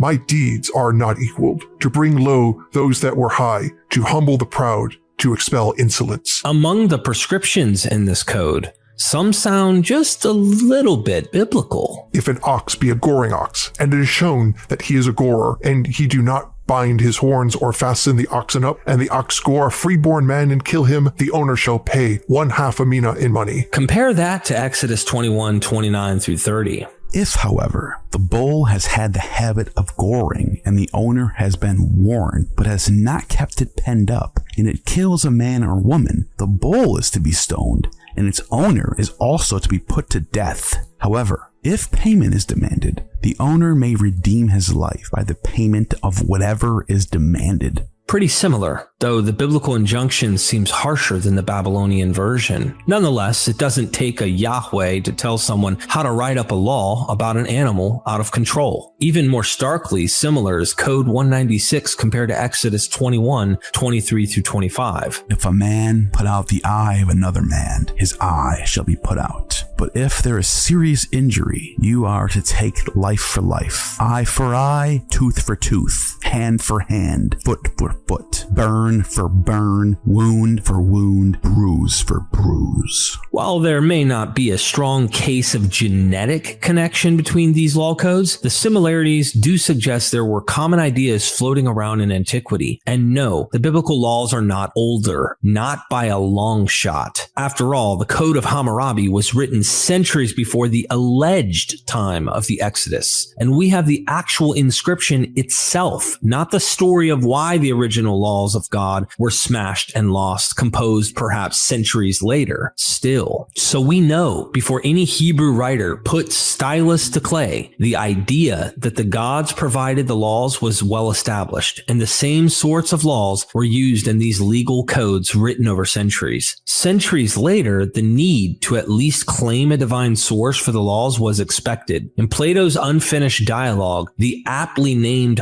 Laws has its characters make plenty of claims of grandiose origins to the laws of various Greek peoples. The Cretans said they got their laws from Zeus, who was born on that island. The Spartans got their laws from the Oracle of Delphi, an oracle in communion with Apollo. In the works of Plato, the Athenians say their laws were revealed by their goddess of wisdom, Athena. Other law codes and inscriptions by the Greeks and Romans would all claim at least the seal of approval by the gods. If anything, someone claiming that the laws were due to the laws of nature and the rights of men and women would have been a stranger in a strange land. There is no mystery in saying that someone received laws for a god, even if it were a myth. So there is nothing strange for the laws of the Hebrew Bible to be claimed as of divine origin, even if they are not any more likely to have been God-given than the laws of Athens, Crete, and Babylon. But if you wanted to talk to the gods directly and get the law from them, how would you do it? Where would you go? Well, fortunately, it was well known where the gods lived. Up there, above, often at the top of a mountain. Famously in Greece, there was Mount Olympus, where Zeus and his fellow deities resided. But plenty of other mythologies had a council of gods living at the top of a tall mountain. Closer to the Holy Land was Mount Zaphon, along the modern Syrian-Turkish border. Here, the Ugaritic pantheon lived and conducted business. What is interesting is that the location of the Ugaritic gods was not some mystery to the Jews, because the prophet Isaiah knows this place and its importance. In his prophecy against some unnamed and boastful Babylonian king, Isaiah says the king wants to climb up Mount Zaphon and be above the gods. You said to yourself, I will ascend to heaven. I will raise my throne above the stars of God. I will sit on the mount of assembly and the heights of Zaphon. I will ascend to the tops of the clouds. I will make myself like the Most High. Isaiah 14. So plenty of Jews knew that the place to find the assembly of gods was up a high mountain. Is there any mystery then that if Moses wanted to go and visit God, he would need to ascend a tall mountain? Just like a Greek would have to climb Mount Olympus,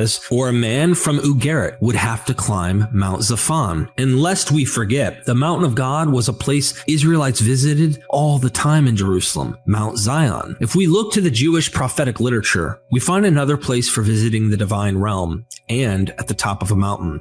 In the vision, the prophet Ezekiel, as recorded in Ezekiel 40:2-4. In visions of God, he took me to the land of Israel and set me on a very high mountain, on whose south side were some buildings that looked like a city. He took me there, and I saw a man whose appearance was like bronze, who was standing in the gateway with a linen cord and a measuring rod in his hand. The man said to me, Son of man, look carefully and listen closely and pay attention to everything I'm about to show you, for that is why you have been brought here. Tell the people of Israel everything you see. Ezekiel then gets a collection of rules to follow for the proper building of a temple. Later in Ezekiel 43:2, God is seen. I saw the glory of God of Israel coming from the east. His voice was like the roar of rushing waters, and the land was radiant with his glory. Here again, we have the ever-radiant sun-like deity, visitations at the top of a mountain, and the delivery of instructions for mortals to follow. When we come to Moses the lawgiver, then the imagery of a righteous man receiving a set of legal codes from a god was not extraordinary. Going up a mountain to chat with the deity was also understandable, though only the worthy could ascend to the divine realm and return. We should also remember that when Moses returned from his mountaintop chat with God in Exodus 34, carrying the 2 tablets of commandments, his face was glowing. Encounters with the divine are special affairs, and often deities are radiant, but we also should note that the specific god of righteousness in Babylonian myth was the sun god, and even Yahweh could get in on the sunny action, since Malachi 4:2 calls God the sun of righteousness. This shining radiance of God may also be hinted at by the location of God's mountain, depending on which story you are reading. The place that Moses received God's commandments was called either Mount Sinai or Mount Horeb. While it is strange that the Bible isn't consistent with the name of this holy holy place. The meaning of these places may provide another interesting clue to the creativity of the biblical authors. The name Horeb comes from a root word meaning a dry place, but the name is potentially derived from the word har, to mean glowing or burning. Sinai may also allow for some interesting wordplay. In Hebrew, Sinai is similar sounding to Sinai, the name of a kind of bush. The burning bush was first encountered on Mount Horeb, according to Exodus 3, a burning Sinai on the mountain of burning, Horeb, which is otherwise called Sinai. The artistry is wonderful, is it not? Combining tropes of divine legal codes, radiant mountaintop gods, and some wordplay, and we truly have here a good book. But one will be hard-pressed to find the locations of these mountains. While we know the exact position of the summits of Olympus and Zaphon, the place of Mount Sinai has been suggested anywhere from Saudi Arabia to Syria. If you think the mountain has to obviously be in the modern Sinai Peninsula, you will need to know the peninsula gets its name from one of the alleged places of the mountain, not vice versa. This is just one more example of dogma trying to remake reality. Fact is, there probably wasn't a burning bush talking to Moses, because there probably wasn't a Moses at all.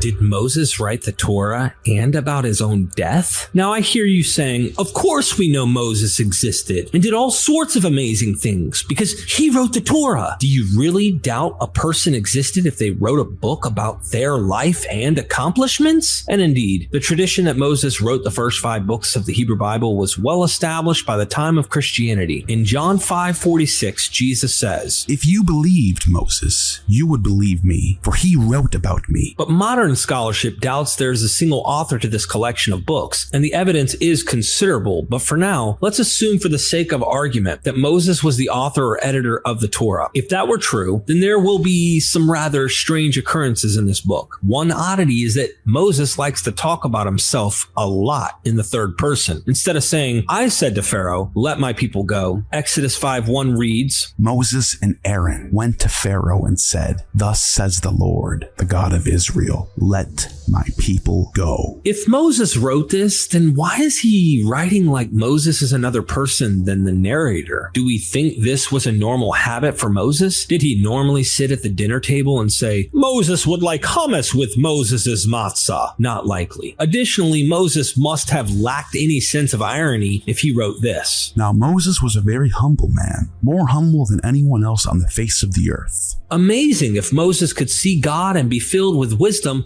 but he couldn't see the absurdity claiming to be the best at being humble. There are additional signs that the person writing the book of Deuteronomy places themselves in the Holy Land. For example, Moses is giving a speech to the Israelites while on the other side of the Jordan River in Deuteronomy 1:1. Moses would never cross over the river into Palestine. So writing about Moses on the other side of or beyond the Jordan is written from the perspective of someone not beyond the Jordan. In other words, someone writing inside of Palestine. Some biblical translations hide this little detail, and perhaps they must because of the problems it causes. But the words are Baver HaYarden, meaning in the region beyond the Jordan. That's how it was understood by the translators of the Hebrew into Greek, how it was translated by Jerome into Latin, and how it was translated into German by Martin Luther. Such a clue indicates that the author of this book isn't Moses. Perhaps the most obvious problem is how Moses writes about his own death. "And Moses, the servant of the Lord, died there in Moab, as the Lord had said. He buried him in Moab, in the valley opposite of Beth Peor. But to this day, no one knows where his grave is. Moses was 120 years old when he died, yet his eyes were not weak, nor his strength gone. The Israelites grieved for Moses in the plains of Moab 30 days until the time of weeping and mourning was over." Deuteronomy 34. Wouldn't you agree that it's pretty hard to write about one's own death?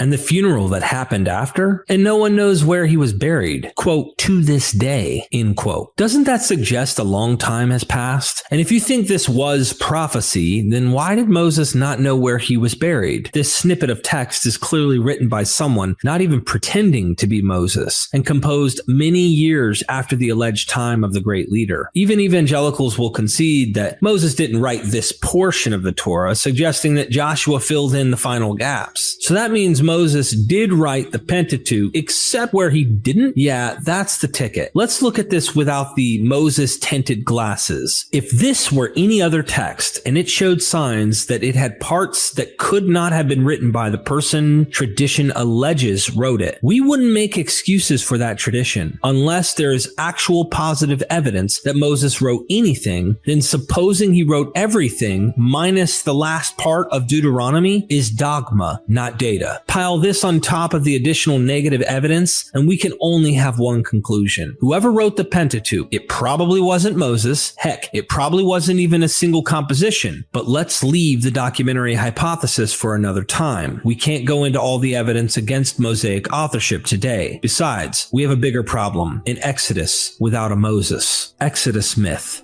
a growing cultural memory.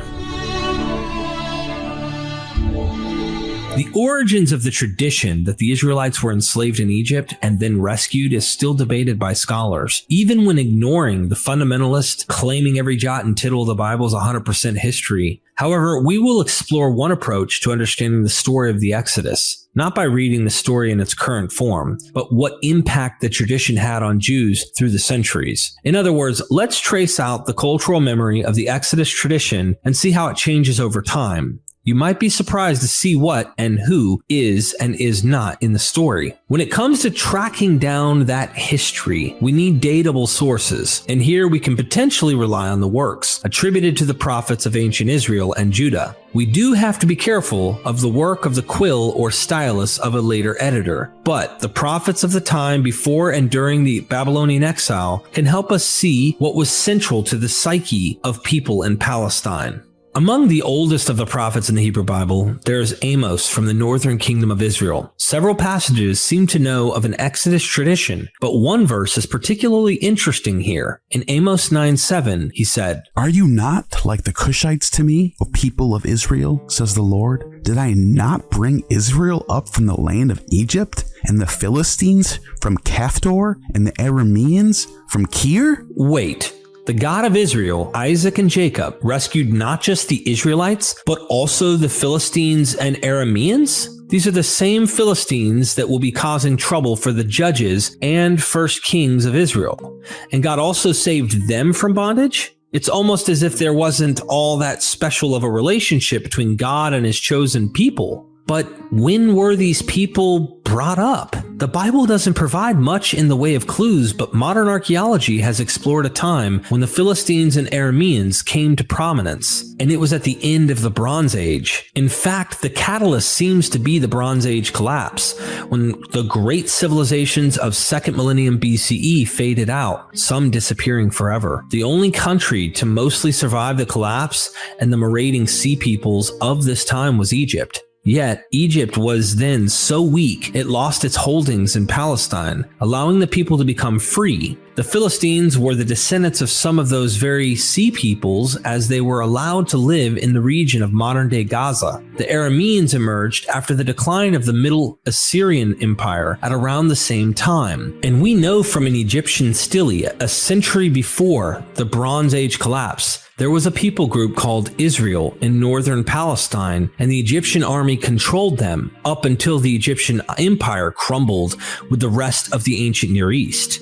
So it was not because of divine intervention, but general regional instability that these people groups began to throw off the yoke of great powers. Perhaps then, the germ of the Exodus sprouted, not from the splitting of the Red Sea, but land left behind by the faltering ancient Near Eastern powers. If we turn to a contemporary Israelite prophet, Hosea, he also knows of the Exodus tradition. He doesn't say anything about Philistines as part of the rescue package, and instead he focuses on the specialness of Israel to God. However, neither Hosea nor Amos, as best as we can tell, know of the most spectacular parts of the Exodus story, and at best, there are hints of a time in the wilderness. Most astounding, neither prophet names the leader of the Jews out of Egypt. Look, and you will not find the name of Moses. Hosea is, at best, coy when he said in 12:13 that the Israelites were brought out of Egypt by a prophet. Does he not know who it was that was called by God? Strange, is it not? But let's keep going. If we turn to contemporary prophets in the southern kingdom of Judah, we find that the great Isaiah and Micah say nothing. Indeed, when scholars subtract away some likely interpolations, there's nothing of an Exodus or a Moses at all. Here is how Bible scholar Niels Peter Lemke describes things. All this goes to show that neither of the two Judean prophets, that is, Micah and Isaiah, from the close of the 8th century, refer to the traditions of the Exodus. If they were somehow familiar with these traditions, it is fair to say that they were of no importance either to them or to their audience. It should also be noted that the fora of these two figures were not identical, as it is well known that Isaiah was active in Jerusalem, where he apparently had access to the highest figures in Israelite society, while Micah was active in this Judean province. Thus, it would be reasonable to claim that the Pentateuchal tradition were foreign to the Judean horizon in the 8th century. We will eventually see the Exodus tradition come down from the north to the south. After the kingdom of Israel was destroyed by the Assyrians, and a descendant of those northern tribes would carry the Exodus to the Judean prophetic tradition. This we can see with Jeremiah, the only Judean prophet before the Babylonian exile to show any knowledge that the Jews were enslaved by Egypt. Jeremiah uses Hosea as an influence, if not a source, and unfortunately other things that might expand beyond Hosea are plausibly interpolated by someone at a later date. What parts we can be more confident that Jeremiah said or wrote do not include signs and wonders that helped them escape Egypt, nor is there anything about a divinely appointed leader. There's a bit of a description of Israel's time in the wilderness, but it lacks golden calves and 40 years of suffering. In fact, Jeremiah 2:2-3 says, Israel was a loving bride that dutifully followed God and remained holy. In other words, the sojourn through the desert before coming to the promised land was a good time for the Jewish people. It's almost as if Jeremiah didn't have a copy of the Pentateuch to read. And once again, Moses is not to be found in Jeremiah. The only verse, Jeremiah 15:1, would include his name, but this is likely part of a larger interpolation by someone writing later. That means when the Babylonians came and destroyed the Temple of Solomon in 587 BCE, none of the prophets of God cared to mention Moses, and only a minority even knew of an Exodus story at all. The cultural memory was not widely shared until the story of Exodus made its way into a time when an Exodus was prayed for. During the Babylonian exile, the prophet Ezekiel carried on this tradition, and we can see some significant evolution. For starters, the time in the wilderness wasn't so pleasant anymore. The commandments of God were not followed, and this is why the descendants of Jacob were living in exile. I will bring you into the wilderness of the nations, and there, face to face, I will execute judgment upon you, as I judged your ancestors in the wilderness of the land of Egypt. So I will judge you, declares the sovereign Lord. I will take note of you as you pass under my rod, and I will bring you into the bond of the covenant. I will purge you of those who revolt and rebel against me. Although I will bring them out of the land where they are living, yet they will not enter the land of Israel. Then you will know that I am the Lord. Then you will know that I am the Lord when I bring you into the land of Israel, the land I had sworn with uplifted hand to give to your ancestors. Ezekiel 20. Now, we are starting to see the wilderness tradition become familiar. As in the biblical story,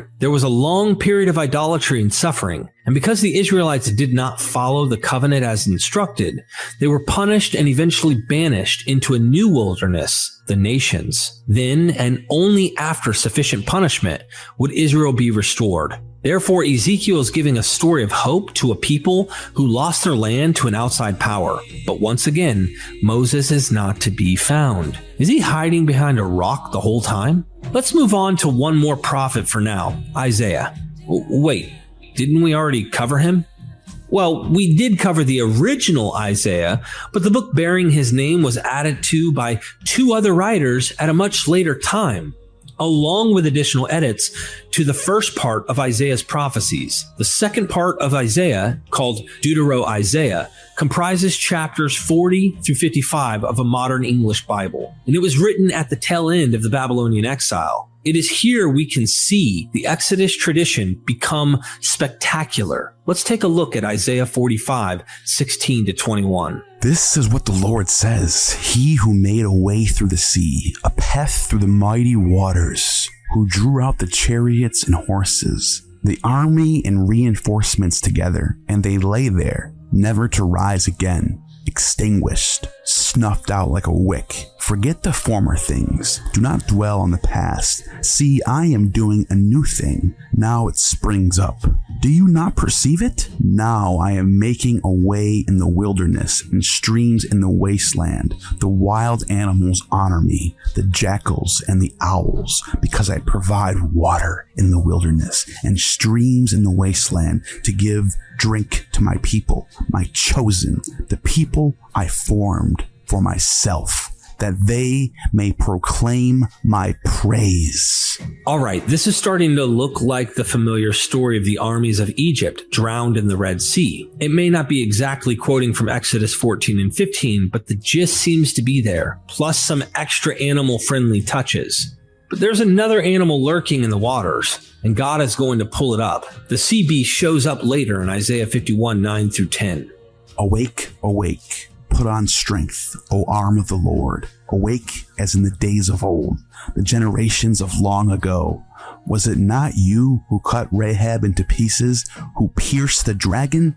Was it not you who dried up the sea, the waters of the great deep, who made the depths of the sea a way for the redeemed to cross over? There is salvation for those that crossed over the dried up sea. But what was that again? A dragon called Rahab? Now, we truly have found the myth of the Exodus, if there ever was one, and the connection between this text and Exodus 15 are actually stronger than what was in Isaiah 45. God dried up the deep waters, Exodus 15:8, making a road for the redeemed, Exodus 15:13, to pass through, Exodus 15:16. The language of Isaiah 51 really does match the Song of the Sea in the Exodus story. But where's the dragon? When did the TV channel change from watching the 10 Commandments to Godzilla, or perhaps Pacific Rim? We have already entered into another myth altogether, the myth of creation by combat, as was believed and told for millennia throughout the ancient Mediterranean world. Often it was a storm god who defeated a sea monster, and by splitting the creature apart, the halves of the world, sky and ground, were created. And it is often a god with storm powers that fights the water dragon. In Ugarit, the dragon Lotan was defeated by Baal. In Babylon, the sea monster Tiamat was killed by Marduk using a net and a strong wind. So God fighting the sea, or a sea creature, isn't that unexpected, given the stories told in those days. We can actually see God fighting the good fight against sea monsters in Habakkuk 3, 8 through 11, 13b to 15, and in Psalm 77, 17 through 20. In other places, the nations are symbolized by these sea dragons, which God also defeats. This is explicitly the case in Ezekiel 29, 1 through 4, when prophesying against Egypt. In other words, the imagery of God winning the battle that created the world is now imported into God saving his chosen people, helped along by establishing the nations as sea dragons to be defeated. And thus, the imagery of how God defeats sea monsters comes into the Exodus tradition. God defeated these monsters with weapons and wind, just like Marduk. So the Exodus tradition grows and grows, and now it has achieved universe-making proportions in terms of its imagery. And still, even this late into the writings of the prophet, there's no Moses. As we venture further still into the post-exilic prophets, Moses is not mentioned by Zechariah, Joel, Obadiah, Haggai, or the oldest parts of the books of Daniel in Aramaic. Only in the youngest layer of Isaiah, called Third or Tritio Isaiah. Malachi and the Hebrew parts of Daniel do mention Moses. Finally, he gets the call out he deserved for centuries. Collectively, the prophets have talked about David, Joseph, Abraham, Isaac, and Jacob dozens of times, but not a peep about the savior of the Jewish people. This is confounding if Moses has been a central figure in Judaism from the beginning. But as we saw above, not all the prophets even knew or cared about the Exodus, especially the oldest prophets from Judah, and they show no memory of the saving acts of Moses, where Jews not having Passover cedars, with the children complaining about having matzah instead of risen bread, and having to have it all explained by their grandfathers why they ate bitter herbs? The whole point was to recall the story of Moses and the Exodus, and yet this important ritual seems to have not existed to keep such a memory alive. If there was no such memory of Moses in the distant past, then where did he come from? Let us return to Egypt, because the answers might still remain there. Where did Moses come from? Let's take a moment to sum up the many observations we have made so far in this documentary.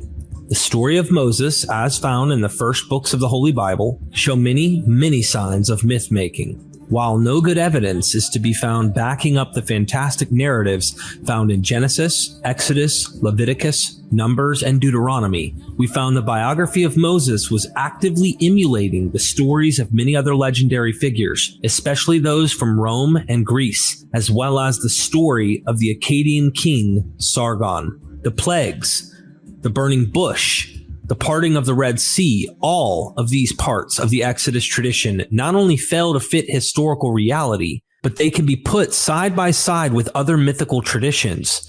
We also found that the tradition of the Exodus, as described by the Jewish prophets, grew and grew over the centuries, but it did not include a man named Moses until the post-exilic period. We also left a mystery to be explained, the name of Moses. As we noted before, the narrative of how Moses got his name made little sense, either in terms of narrative nor in terms of grammar. Other proposals for the origins of his name have been suggested for a long time, even going back to the time of Philo of Alexandria. Modern scholars suggest the best candidates for his name are not in Hebrew, but in Egyptian. This is perhaps the kernel of historicity to the Moses figure. If the Exodus was based on some cultural memory from great antiquity, and someone with an Egyptian name was a part of the freeing of some people from the land of the Nile, then that would explain why Moses has an Egyptian name. It is the one bit of memory left over from the past. But here we find significant controversy, and a new way forward will be considered here. So strap in for some cutting-edge knowledge. So if Moses had an Egyptian name, what might it have been? The most common proposals look to the names of pharaohs from about the same time the Exodus was alleged to have happened.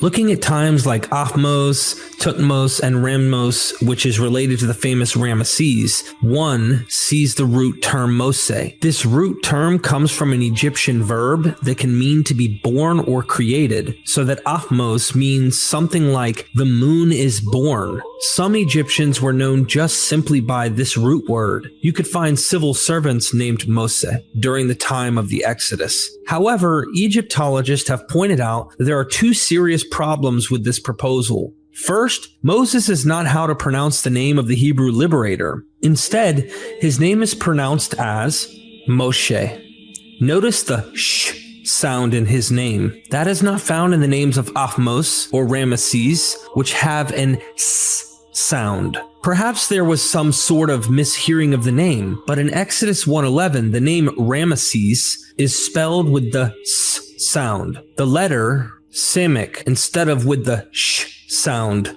with the letter shin, and that is not all. In the time of Ahmose and Ramesses, the vowels of their names were pronounced differently. The root verb in their names would have been pronounced as Mesi, not Mose, let alone Moshe, but there would be a change in the vowels of this word centuries later during and after the Persian era. So if Moses' name came from the proposed Egyptian verb, his name can be no earlier than about 500 BCE, almost a full millennium after the time of the Exodus. In summary, the Egyptologist Thomas Schneider recently stated, Given this situation on the linguistic evidence, the conclusion is all but inescapable that the name Moses is not likely of Egyptian origin, which means yet another subtraction in the history of subtractions in Moses scholarship. So if the Hebrew name of Moses makes no sense and the proposed Egyptian root of his name doesn't work, what are we to do? Perhaps we need to look at another source for Moses' origins, including the Egyptian stories of Moses the colonist as recorded by Hecataeus of Abdera. As we noted earlier, the folklore he relates appears to be independent of anything in the biblical tradition, and it was a product of Hellenized Egyptians trying to make sense of the cultures of the world in a way that made Egyptian culture superior to the rest. In their story, Moses was not a Hebrew, but an Egyptian. And he was a courageous figure who helped expand Egyptian power in Palestine. If this bit of folklore was independent of anything in the Bible, as it seems to be, then that also means the name Moses had to mean something to those storytellers in Egypt, and it had to be in a way without knowing about the biblical Moses. In other words, the name Moses must have such functional meaning to an Egyptian audience, not unlike how Abraham is supposed to be meaningful to a Jewish audience. Abraham allegedly means father of the many nations, Genesis 17:5. So what function could the name Moses have to an Egyptian?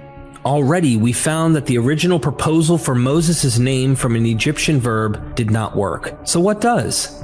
Let's step back and look at what Moses does in the narrative from Hecataeus of Abdera. The version of Moses he describes is a leader of not just a colony, but of an army. He goes into a new land and he sets up laws, both civil and religious.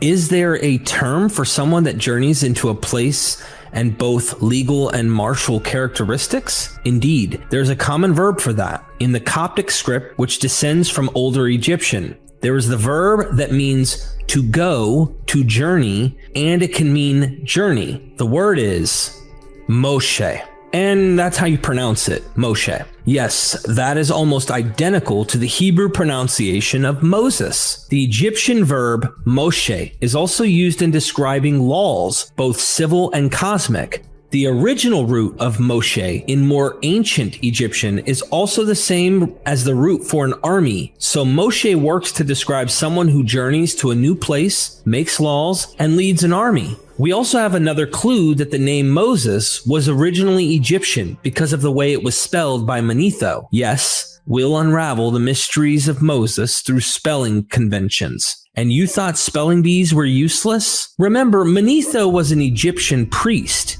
And when he wrote in Greek, he used an Egyptian style to transliterate words into Greek. As classicists have noted, Manetho and other Egyptians will spell names with a combination of letters, unlike that found in Greek words, and names in particular. Spelling words with an omega and upsilon, Manetho spells the names of several pharaohs with this vowel combination, and he also does this for the name Moses. In other words, Manetho thinks the name is Egyptian and is spelling it like an Egyptian would. It's not something a Jewish writer would have done, and we will come back to look at the Moses in the Bible again soon. The spelling Moses is also worth highlighting because the ending of Moses is spelled with a long E sound, using the Greek letter eta. However, Manetho normally ended the names of pharaohs and others with an I sound, using the letter iota. Why the long E?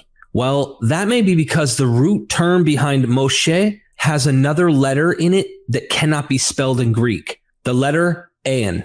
In ancient Egyptian term for journey, it ends with the letter An. This matters because when Manetho writes the names of pharaohs whose names ended with an An, such as Khafre, then Manetho uses the long E, Khepheres. The evidence all seems to indicate that the name of Moses in Manetho is an Egyptian name, and it comes from an Egyptian verb that describes what Moses does in the story from Hecataeus.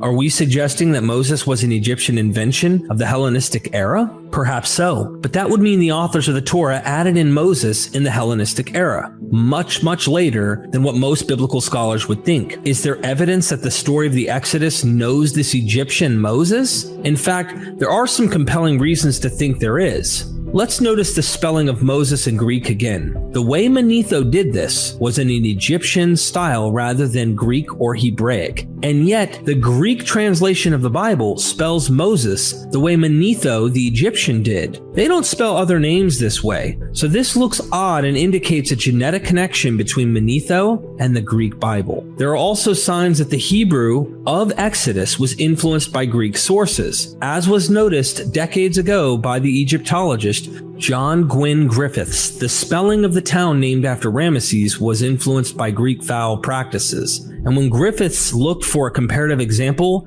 he cited good old Manetho. That's not all. In biblical studies, Thomas Romer sees an editor of the Exodus story responding to Manetho's tale of the leper army under Osiriseph, also called Moses. He notes that in Exodus 4, God teaches Moses a magic trick wherein Moses can turn his hand leprous and back to normal. Allegedly, this was to help convince Pharaoh to let the Hebrews go, along with the staff that turned into a serpent and the ability to turn the Nile blood red. Well, Moses did the staff and water tricks, but not the hand trick. So there's just a weird addition of this leprous hand trick for no reason. Or on the other hand, as Romer suggests, this is in response to the story of the lepers and their similarly diseased leader, Osiriseph, Moses. But here in this biblical inclusion, Moses only temporarily has leprosy, and it vanishes on command. If the Exodus tale is responding to the legend from Manetho, then we can make sense of this otherwise blind motif. Speaking of blind motifs, let's return to how Moses got his name in Hebrew. As we noted, the narrative does not make sense of how he would have gotten a Hebrew name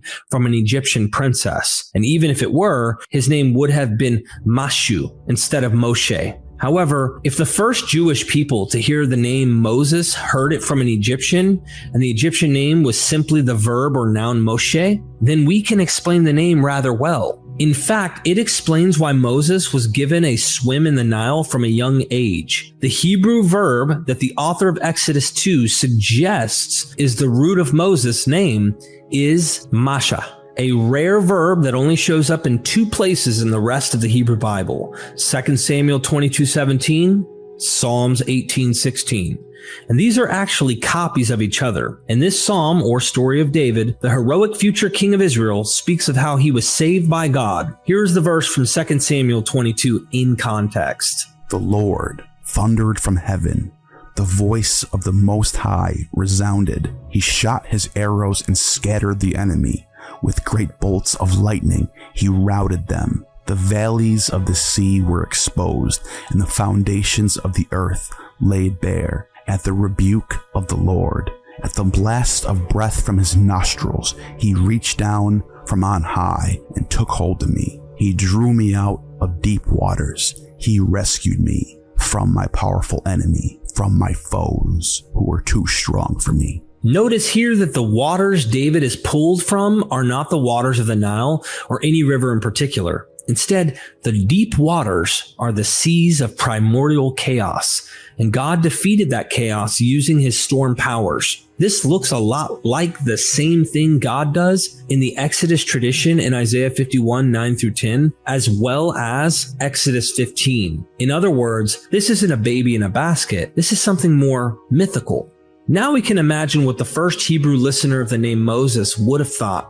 They hear this name or something pronounced similar to it by an Egyptian, and that Jewish member of the audience knows the Psalm of David. Would they not then interpret the similar sounding Egyptian name in light of the Hebrew word and its literary context? This seems more plausible, and it would then provide the reason Moses was said to have been a water-drawn baby. If the hypotheses we propose here is true, then we can understand how Moses got his name and how it instigated the story of his legendary birth narrative. And if our hypothesis is true, then the name Moses is a Hellenistic invention from Egyptian folklore. We can thus trace not only many plausible thematic and legendary influences on the story of Moses, but we can create a genealogy of the myth of Moses.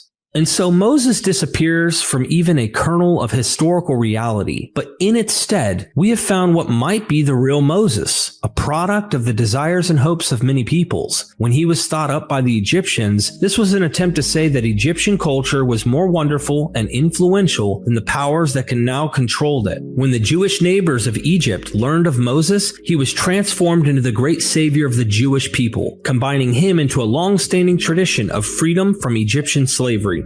The influence of Moses would be incredible, as he then became a deified figure in some sorts of Judaism, and Jesus would then become the new Moses in the Christian movement. While he might have always been a myth, this only shows the power of story, and we hope you have enjoyed the story we have put together for you today. The Afterlife of Moses.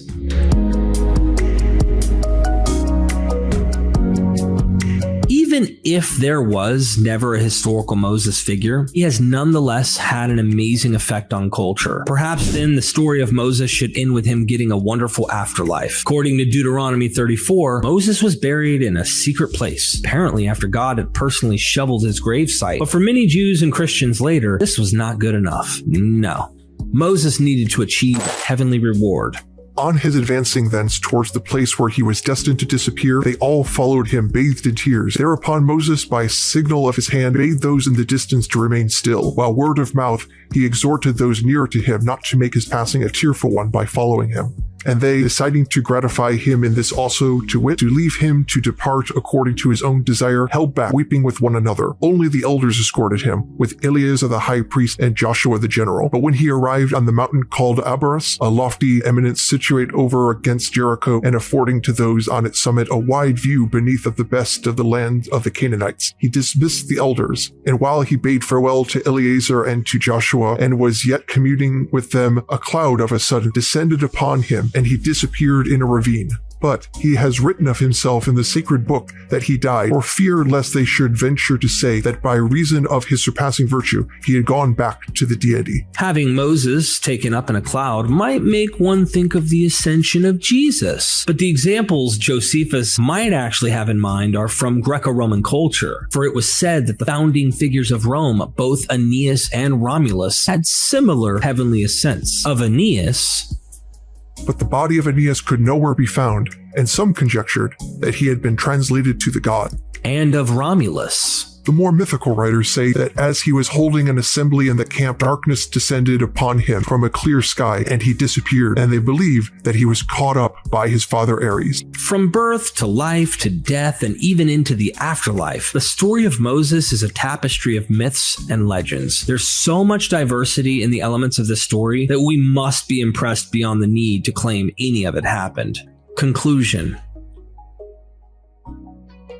My friends, our journey following the footsteps of Moses has led us through ancient legends and lively imaginations. Like tracing a meandering river, we navigated many twists and turns in the development of this captivating character. We dove into the deep waters of myth, where Moses floated like Sargon before him. We wandered through the wilderness, finding traces of Moses in heroic patterns from lands afar. Through Canaanite whispers, we heard echoes of the Exodus and tales of gods defeating dragons. We climbed the Greek mountaintops and saw the shining walls. From the prophets' evolving songs, we learned that Moses was but a late arrival to the Exodus tradition. And peering behind the veil of his name, we glimpsed the light of an Egyptian inspiration. Though Moses may never have existed, his message resonates throughout the ages. Origins of Moses, and indeed the entirety of his legend, is as fictitious as the Promised Land itself. But in our inability to grasp the historical Moses, we have unveiled the context that gave rise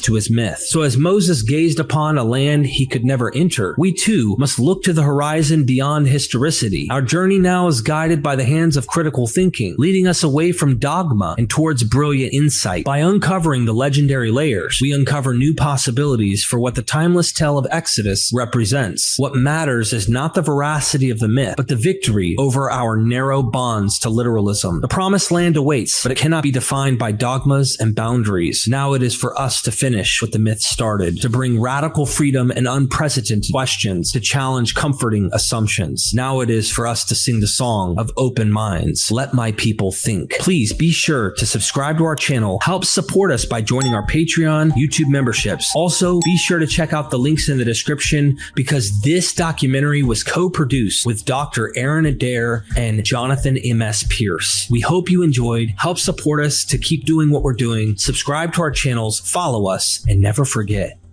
we are MythVision.